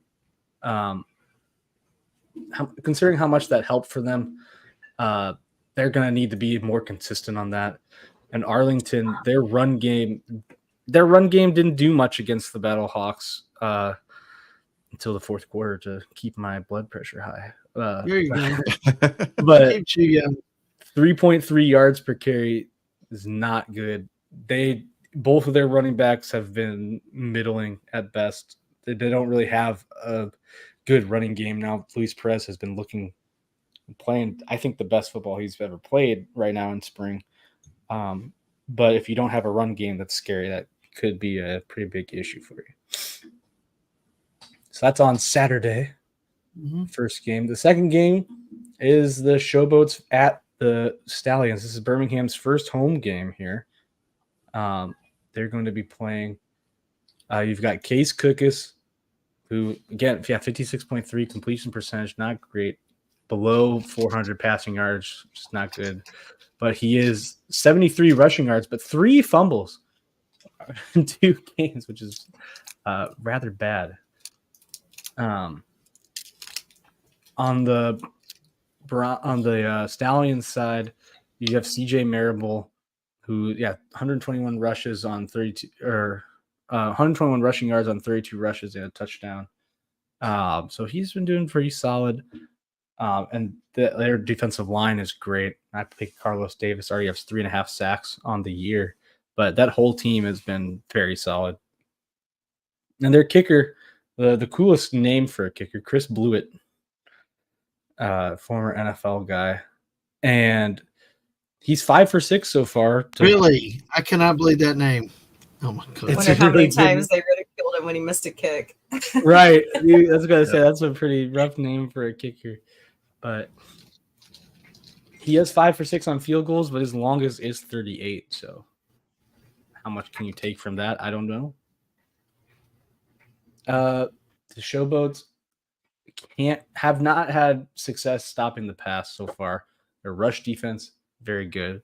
Pass defense, not great. So we'll see if they can fix that up a bit. And the Stallions, the biggest thing, like I was saying, is their quarterbacks. They've got the quarterback by committee, Matt Corral and Adrian Martinez, and neither of them have had a really successful passing game. They've been pretty good at being mobile quarterbacks. But it's just not, it hasn't been very good. I don't know if some of that is the fact that they're in this committee, but neither their passing stats stand out really much. So that is a bit sad for them. But we'll see if they can overcome it at home. I'll be interested to see what the Stallions' attendance ratings are, which we have some in there here later. But then starting Sunday, we have the Roughnecks at the Panthers, which is the Panthers' 3rd home game already. So the next 7 games, they're going to only have 2 home games after this. That makes anybody's schedule tougher. Yes. And you've got Kirk Merritt here. He's a running back, but he only has 3 carries while he's leading the team in receiving. So I don't know how much of a running back he really is. He's been pretty good. Kind of like who's that guy the Panthers had? Not the Panthers, the Patriots, when they had, this is the running back that runs the ball, and this is the running back that catches the ball. And they have Reuben Foster has been dominant. He's one of those true elite linebackers. He's a lot of tackles. He can get in the backfield for a TFL. He's got an interception. He's got a fumble recovery. He's got pass defenses. He's dangerous anywhere on the field. On Michigan's side, you have EJ Perry, who's another kind of not great passing wise. I mean, look, you can see 3 interceptions, 56.1 completion percentage, but he does have 2 rushing touchdowns and is, he is mobile. So there is that. Yes. Mm-hmm. And Marcus Sims, he had only 5 catches, but 134 receiving yards. So he's a deep threat guy, home run hitter, if you will. I'm calling this one for the Panthers. Oh, calling the shot. Calling it now. Yeah. Yeah. I mean, what, an 0-2 team coming at home? It's, yeah. So there we go. You have the official prediction from the Panthers' #1 fan. But I did write who's going to be at QB. I didn't know that Jared Guantanamo. That's not his name, but no. I looked at it and I thought the same thing. It's Guarantano. But he is apparently hurt. He's not out for the season, but he is not healthy enough to play. Garantano is Garantano, but I always called him Guantanamo Bay just because I was into Tennessee. So it looks close enough. I mean, yeah, exactly. But so he is out. So Reed Sinnett is the quarterback. I forgot to edit that before I made that. So Reed Sinnett will be the quarterback. He did look a lot better in that offense, though it couldn't have looked a lot worse. But then the biggest thing, Michigan had a great. They held the Stallions, I think, to 1 touchdown. So they got a ton of red zone stops that resulted in field goals. The problem is they had 4 trips to the red zone that ended in field goals. That's still a lot of points that add up. So in the end, they've had a really good red zone defense. They just need to focus on the other 60 yards of the field. And then here, the last thing, maybe the game of the week, Battlehawks traveling to San Antonio. AJ McCarron picking up where he left off, 65.2 completion percent, 464 passing yards. He should have 4 passing touchdowns. I forgot that's 4 passing touchdowns and no turnovers. Knock on wood. He's been doing great so far. He looks like the veteran QB that you would expect in a league like this. Marcel Aitman, kind of coming out of nowhere, 174 receiving yards and 3 touchdowns on the year already. And you also have returning guy Darius Shepard, wide receiver / return man. He's leading the team in receptions with 14. A little bit more of a short yardage like slot guy, only 116 receiving yards, but he's done pretty good on his returns as well. Given from what I've seen, everyone does good on kick returns in this league with their format. On the San Antonio side, 2-0. Chase Garber, 73.8 completion percentage. So he's been looking great. 443 passing yards, 5 passing touchdowns, which leads the league with a right shooting touchdown on top of it. He does have an interception and a fumble. You have Cody Latimer, which I already talked about. He had a big game last week. And then Jeremiah Hendy. I don't know much about him. The big thing here, and this is another thing I forgot to update. Kicker issue. Brahmas had not attempted a field goal in their first 2 games. And now they are without their kicker that they started with. I don't know what they're going to do, who their kicker is going to be. But kind of the lack of field goal options is concerning. That's obviously pretty important. Mm-hmm. And then, Battlehawks, the biggest thing is just their talent everywhere. You've seen them be good in pass defense. You've seen them be good in rush defense.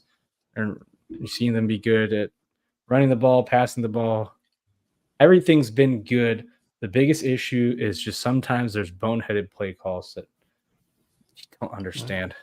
and that's going to be the biggest thing. I'm calling a victory for the swings here, or the winged swords. Oh yeah, I'm calling them the swings. There you go. Because I love it. Our team. But well, yes, you point about the kickoff returns, and that's one of the intentions I think the league it made to have was to make it a league where they would have some excitements with the returns, where they have to kick it within certain areas, and so it's good to see kickoffs becoming part of a game again.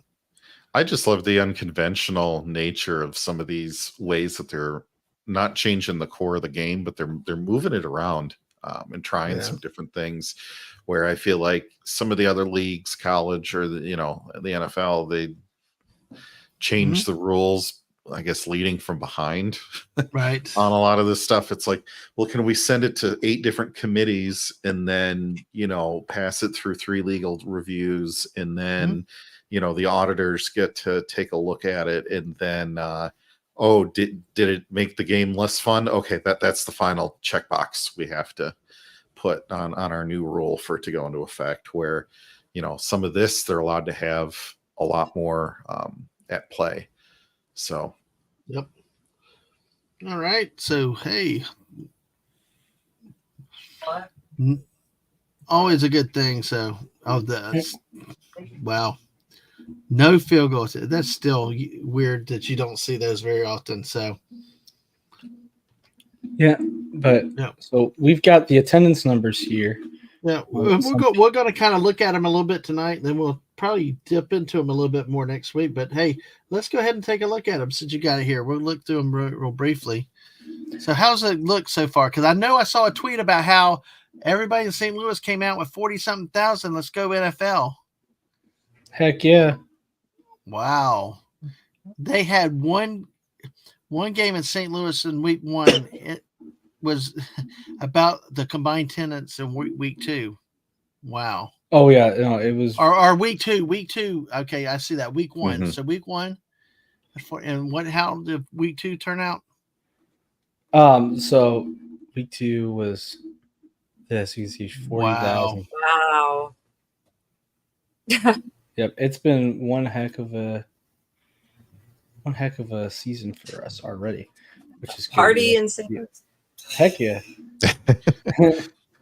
Yeah, but it was funny. There was a tweet out there. They were like, "Come on, NFL, when are you going to reinvest?" And it's like, I don't know. I'm fine with what we have right now. I don't exactly need any of the... keep them out of it. So DC with 15,000 really not bad. It's just those that anytime they're under 10,000, you start to worry. So this is something we're going to be tracking too with Woopah since he's got this built. We'll compare the attendance from week 1 to week 2, and we'll see how it goes. And eventually we'll start talking about TV ratings and other things with this because it's a good topic of discussion. Unfortunately, what March Madness has taken up most of our life for the last few weeks. So now that basketball is over, we can move into more detail in a lot of these stories and stuff, but great work, Woopah, with this. So, yep. But yeah, this was a big. I was gonna say quick stuff with this is just. All right, I guess we can get to it next week if you want. Yeah, let's look at again next week when we see, because I'll be curious, especially if a team has.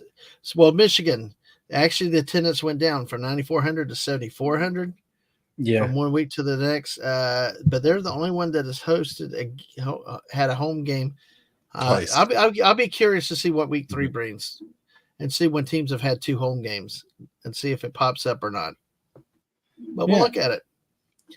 I'm a numbers guy. We love numbers. So, all right. So this is something SciFi Mombie might be interesting. And we're probably going. Go ahead. We may not have all about it. Well, we may not have a lot to talk about a lot tonight, but we can always come back to it next week and readdress it with some things. Oh, it's been the age-old problem in Kansas City. Is this where the voters voted down the referendum for the tax increase? Got a lot of little snippets. What it is the land that the 2 stadiums are built on. It was like a special TIF, and the city forever and the county have given them. I'm pretty sure it's billions of dollars. It seems like, and it would be easy to get there. Yeah, and they keep it's so easy to get there because I've driven by it multiple times because my mother-in-law used to live in Kansas City. But they want to tear down downtown to build a new Kauffman Stadium. And it's, to me, I would have voted no for it. It's BS because they have so much land around those stadiums to build a brand new one. These are World Series champions, okay? They should have money. They just don't want to open their pocketbook. Yep. And it's the like same all for professional Arrowhead. owners. It's the same for Arrowhead. We know the Hunt family has the money. They just want Missourians and Kansans to pay for it, and it's not right. It's like all owners, like Shah Khan is one of the richest men in the world, and all this, but they do it under this the guise of about having this development district, downtown to bring people and to live into hotels and it never works. Sci-Fi. I'm glad those voters never did it because Detroit keeps falling for the old rope-a-dope, and that city has no money, and they keep paying it out. They said that with Ford Field. What did Ford Field bring? More parking lots. Comerica Park was the first one. I mean, it was kind of a drop-in replacement for Tiger Stadium. It's a different location, but it was pretty neutral. Then comes along the Detroit Pistons and the Red Wings trying to share an arena downtown, and the Ilitch family owns 3 of those teams. And what did they want? Oh yeah, we're going to make a development district. We're going to bring in this, that. We're going to build X number of housing units. We're going to, make all these shops and stores and put them all in. And you can guess how much of that was built. Nada. Yep, exactly. Yeah, exactly. They bought up a bunch of land on the cheap to do it, and they still own it, but they got sweetheart stuff to be buying up all this land and get some of it eminent domain possibly and all this stuff. Well, now they have all this land downtown that they can just sit on because they paid pennies for it compared to what it could be, and for all they care, they could just sit on it, completely undeveloped land now, for when that property value can go up, and then they'll just sell at a profit, but not a day before then. So now there's empty blocks around that area, and restaurants closed. Restaurants closed all the time right next to all those stadiums because events from a few years ago, and people just aren't going back to work downtown because why would you want to in the first place? But and what made the people of Jackson County really upset was they've invested so much time and energy and money into revitalizing downtown and making it a good place to live, kind of like what we've done here in Springfield. And they just want to come in and wipe all their hard work away. And they voted right. They really did. Now, these are going to be one of these issues that I think for tonight we've got about the 2 hours late. So what I would like us to do is to go ahead, keep your thoughts or finish your thoughts here with it. But what I'd like to do is come back to this next week between this and the UFL attendance numbers. But this is an issue that we should delve into. We got I know one of the other issues is the Oakland A's relocation issues. Oh, we hear about the demolishing of the Tropicana in Las Vegas, people being put out and stuff like with that. Jacksonville's having this dilemmas about a new stadium for So I think probably they're also talking about moving the teams elsewhere. And as I told the Rams when they left Missouri, don't let the door hit your ass on the way out. There you go. That's why I think for this topic we'll come back. We need to come back to it next week and really do it justice and spend some time. Woopah, great news articles there, though. So, because we do need to touch on Major League Baseball, some news with that, and look at the hockey playoff really quickly before we close up. So, so let's go ahead. Did you want to finish a thought on that, Mombie, or you good? No, I'll hold it for next week. All right, cool. All right. I'll just research and come back. Exactly. Come back, everybody. We come in and see, we can spend more time on this because if we just talk about this in the UFL and update on baseball because I know JT's and Woopah are dying to talk some baseball. Mhm. Yeah. Let's go talk a little bit of baseball. We close tonight. All right. Do you guys like food? Do we like food? Yes. Yeah. No, not at all. The scale says yes. Well, this is just a little story, like a little thing. Dodgers have a new food item. Item at their stadium. Oh Lord. It's Korean fried chicken bucket. Oh, my wife would love that. Yeah. That actually looks pretty good. Looks Is delicious. it boneless or traditional? I don't know. I can't tell. They look boneless. Yeah. They look boneless to me, but still, and waffle So you fries. need a fork for that. You need a fork. Mm-hmm. No, that's what you're. That's what you wear. Napkins are full. Some shorts you don't mind. You know, rubbing your hand That's- on. You just dig in and start munching on that. Wear the other team's attire, and there's your whole napkin for the day. Yeah. Yep.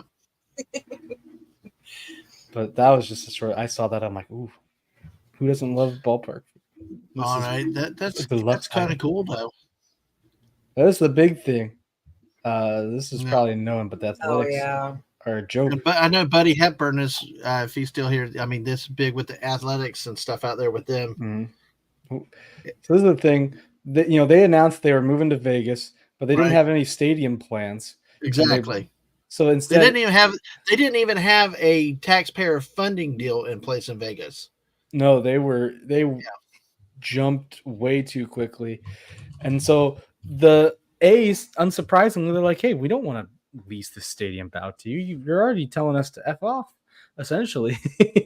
Sounds So- like the Raiders. Buddy said, "Stick with the Dodger dog," though.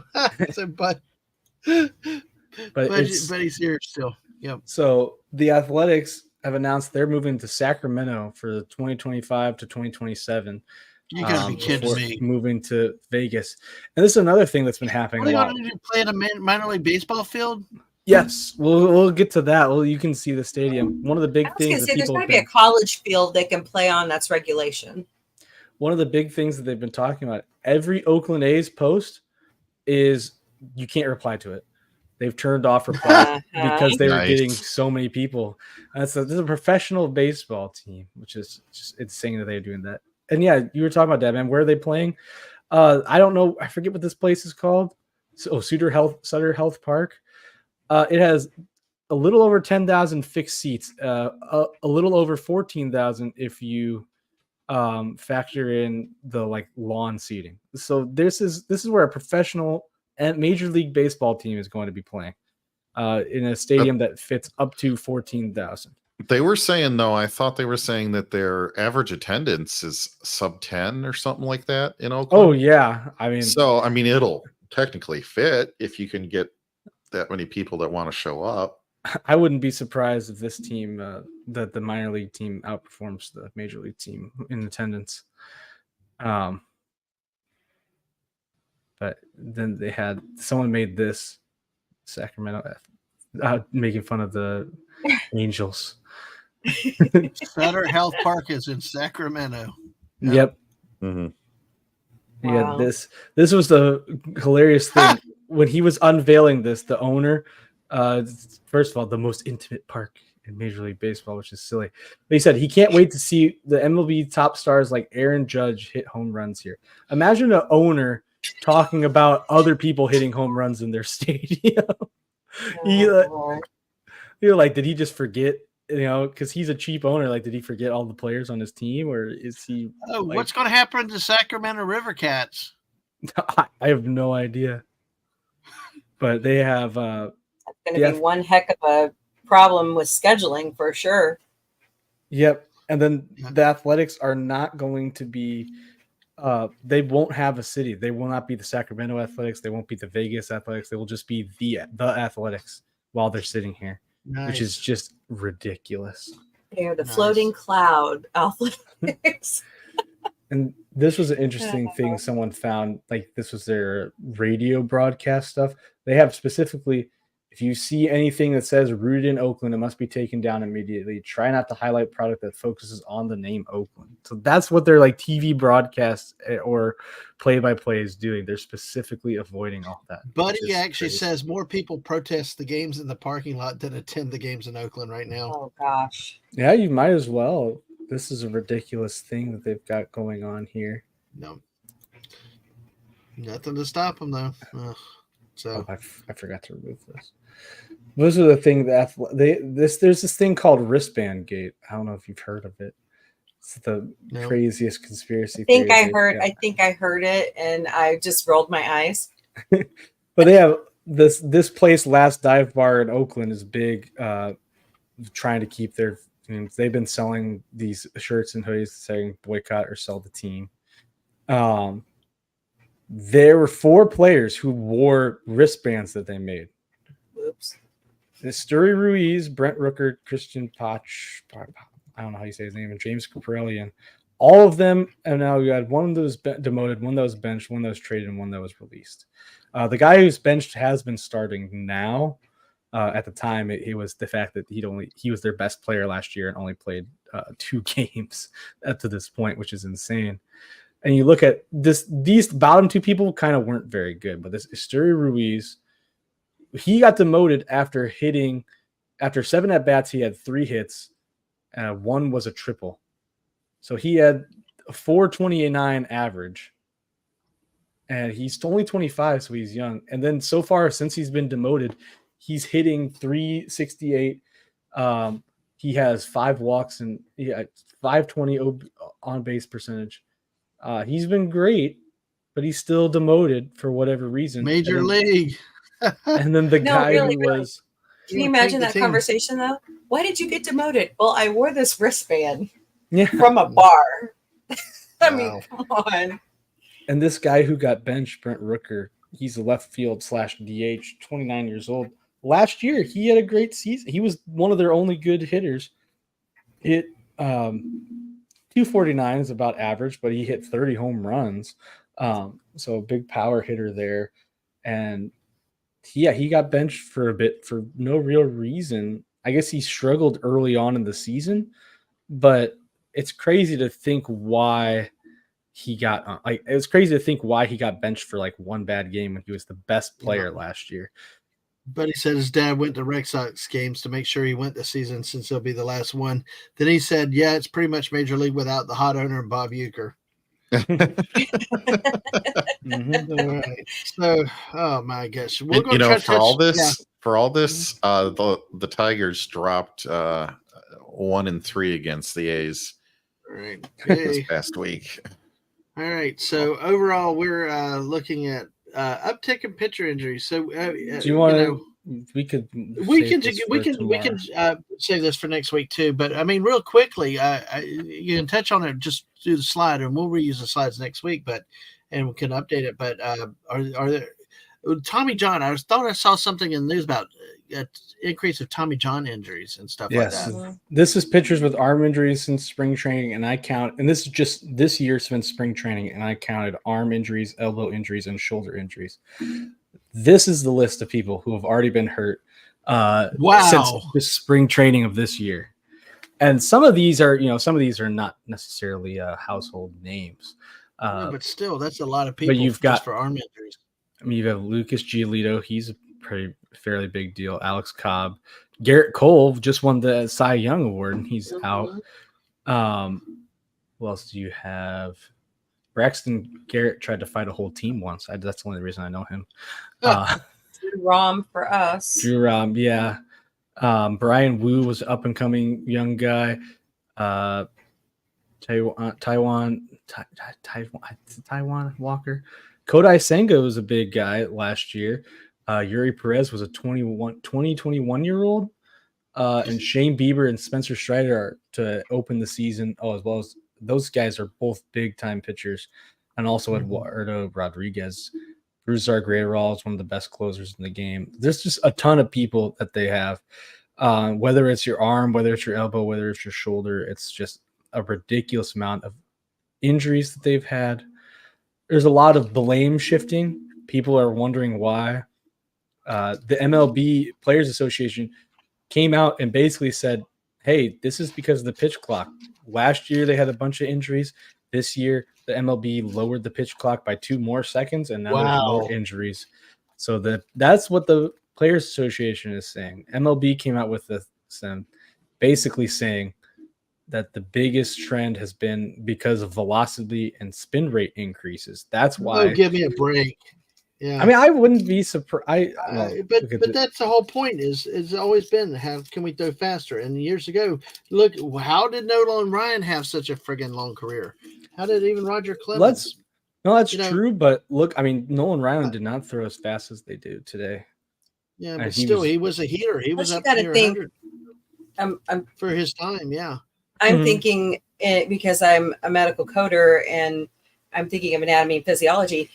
The arm is not meant to throw like that.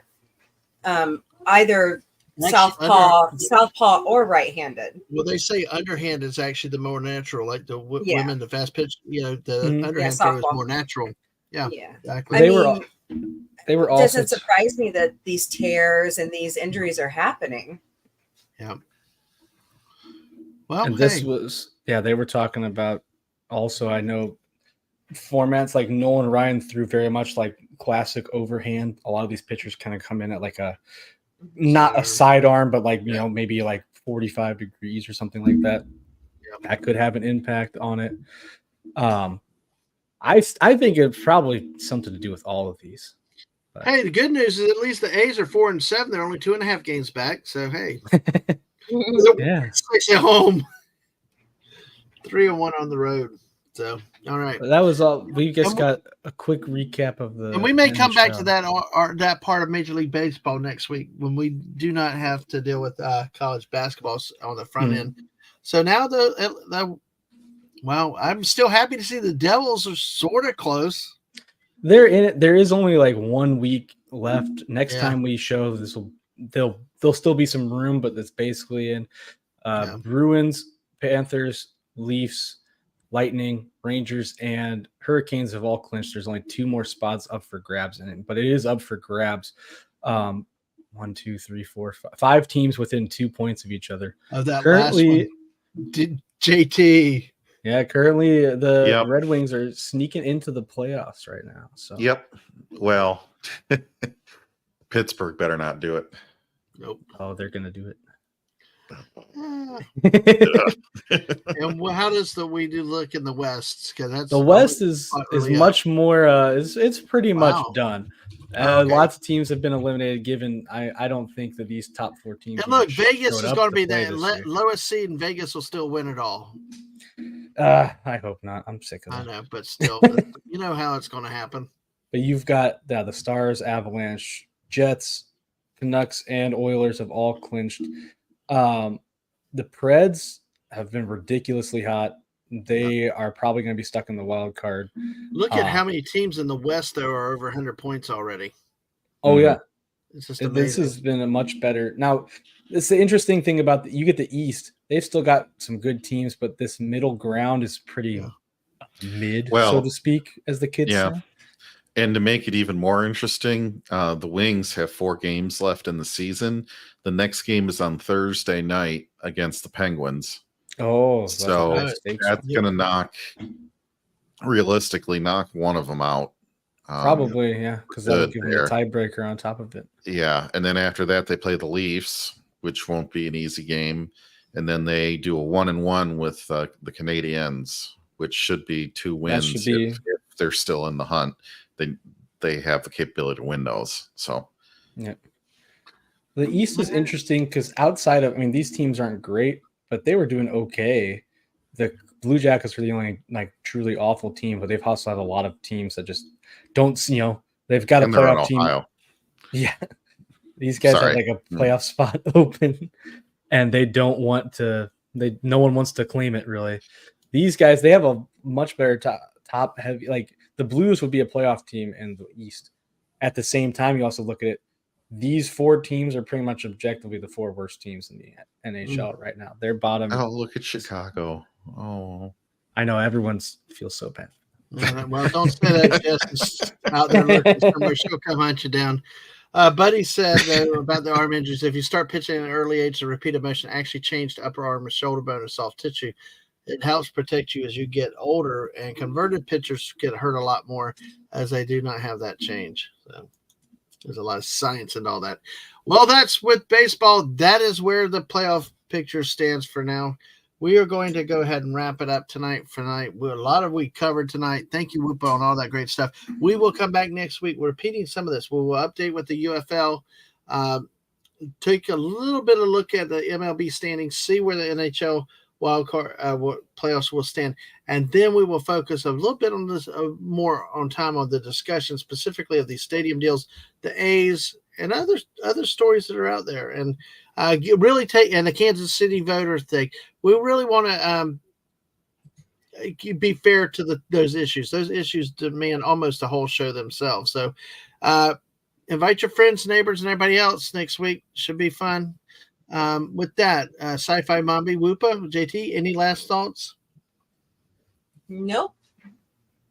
Go Tigers. There you go. Oh, go Cardinals. Well, the Cubs are ahead of the Cardinals, though, at least I'm lucky on that. Well, hold on. I don't know. Is that still the case? I mean, I did see the Cubs blow it. I did see the Cubs blow an 8-0 lead there. That was great. Well, the Cubs are higher in the divisional standings, so. Yeah, for now. For now. I know it's all for now. But Buddy says lengthening the range and positioning of the joints. Pitchers you see with a whip in the motion have that. So, all right. Well, folks, we are going to wrap up. Remember, Friday night we will deal with Buckwart Rogers again. Dave C. will be with us along with JT Kirk, Hungry Boy. We appreciate y'all all being here tonight. Hey, share out the stream. We're going to we have fun talking sports. Little tonight is these are some heavy issues to take on at 2 hours in the thing, and we need to dedicate it. We will, because you know what? We're here to talk sports, have fun. It's not all about the games and all. There's a lot of interesting things with here. I am excited and can't wait to hear Mommy's passion about the Kansas City voting. I could hear it tonight, Sci-Fi, and I'm like, I just like let the animal out and have fun with it. So we'll be a blast. We'll be good. But hey, Friday night, Buck Rogers, 25th Century. Be alert for impromptu streams. What I will say is tomorrow night, this was supposed to be today. Today is National Unicorn Day. Yay! But I had to be there was things in life. I was with my mom tonight and things like that. So we were not able to do it today. So we're going to try to celebrate National Unicorn Day tomorrow night. I'm missing out with some Fortnite. So, yeah. So, hey. Go Unicorns! Now we need a team. Now we need a Major League Baseball team with the unicorn as a mascot with those unicorns. How about that? You know, Dadman, real quick, when you said go Unicorns, I really wanted to say bitty bitty bitty bitty, but I knew that wasn't right. So it's all right. That's cool. Well, Sci-Fi Mombie, Woopah, JT Kirk, thank you all again so much for coming in tonight. We appreciate it. Any last thoughts on the sports news of what we talked about, or nope? Without go Battle Hawks and go Blues. There you go, Cardinals for you guys. Cardinals, exactly. Big Birds. Well, on that note, folks, we're going to say goodnight with 6 people watching us. Make sure you've hit that like button. Make sure you subscribed. If you've lurked, thank you. Buddy, thank you for your participation here in the end. And next week, I think we will spend some serious time on baseball because as the season goes along, we will get more of it. The injury talk is an interesting thing too. So, but with that being said, thank you, JT, for thanking everybody that was here tonight. And you all have a wonderful night. And we, yes, exactly. JT, yep. Thank you for this. The Missus is still live. Now, I'm going to tell you all as a program alert, she and I may do a late night with the new stream setup. I got to check with her, see how long she wants to build.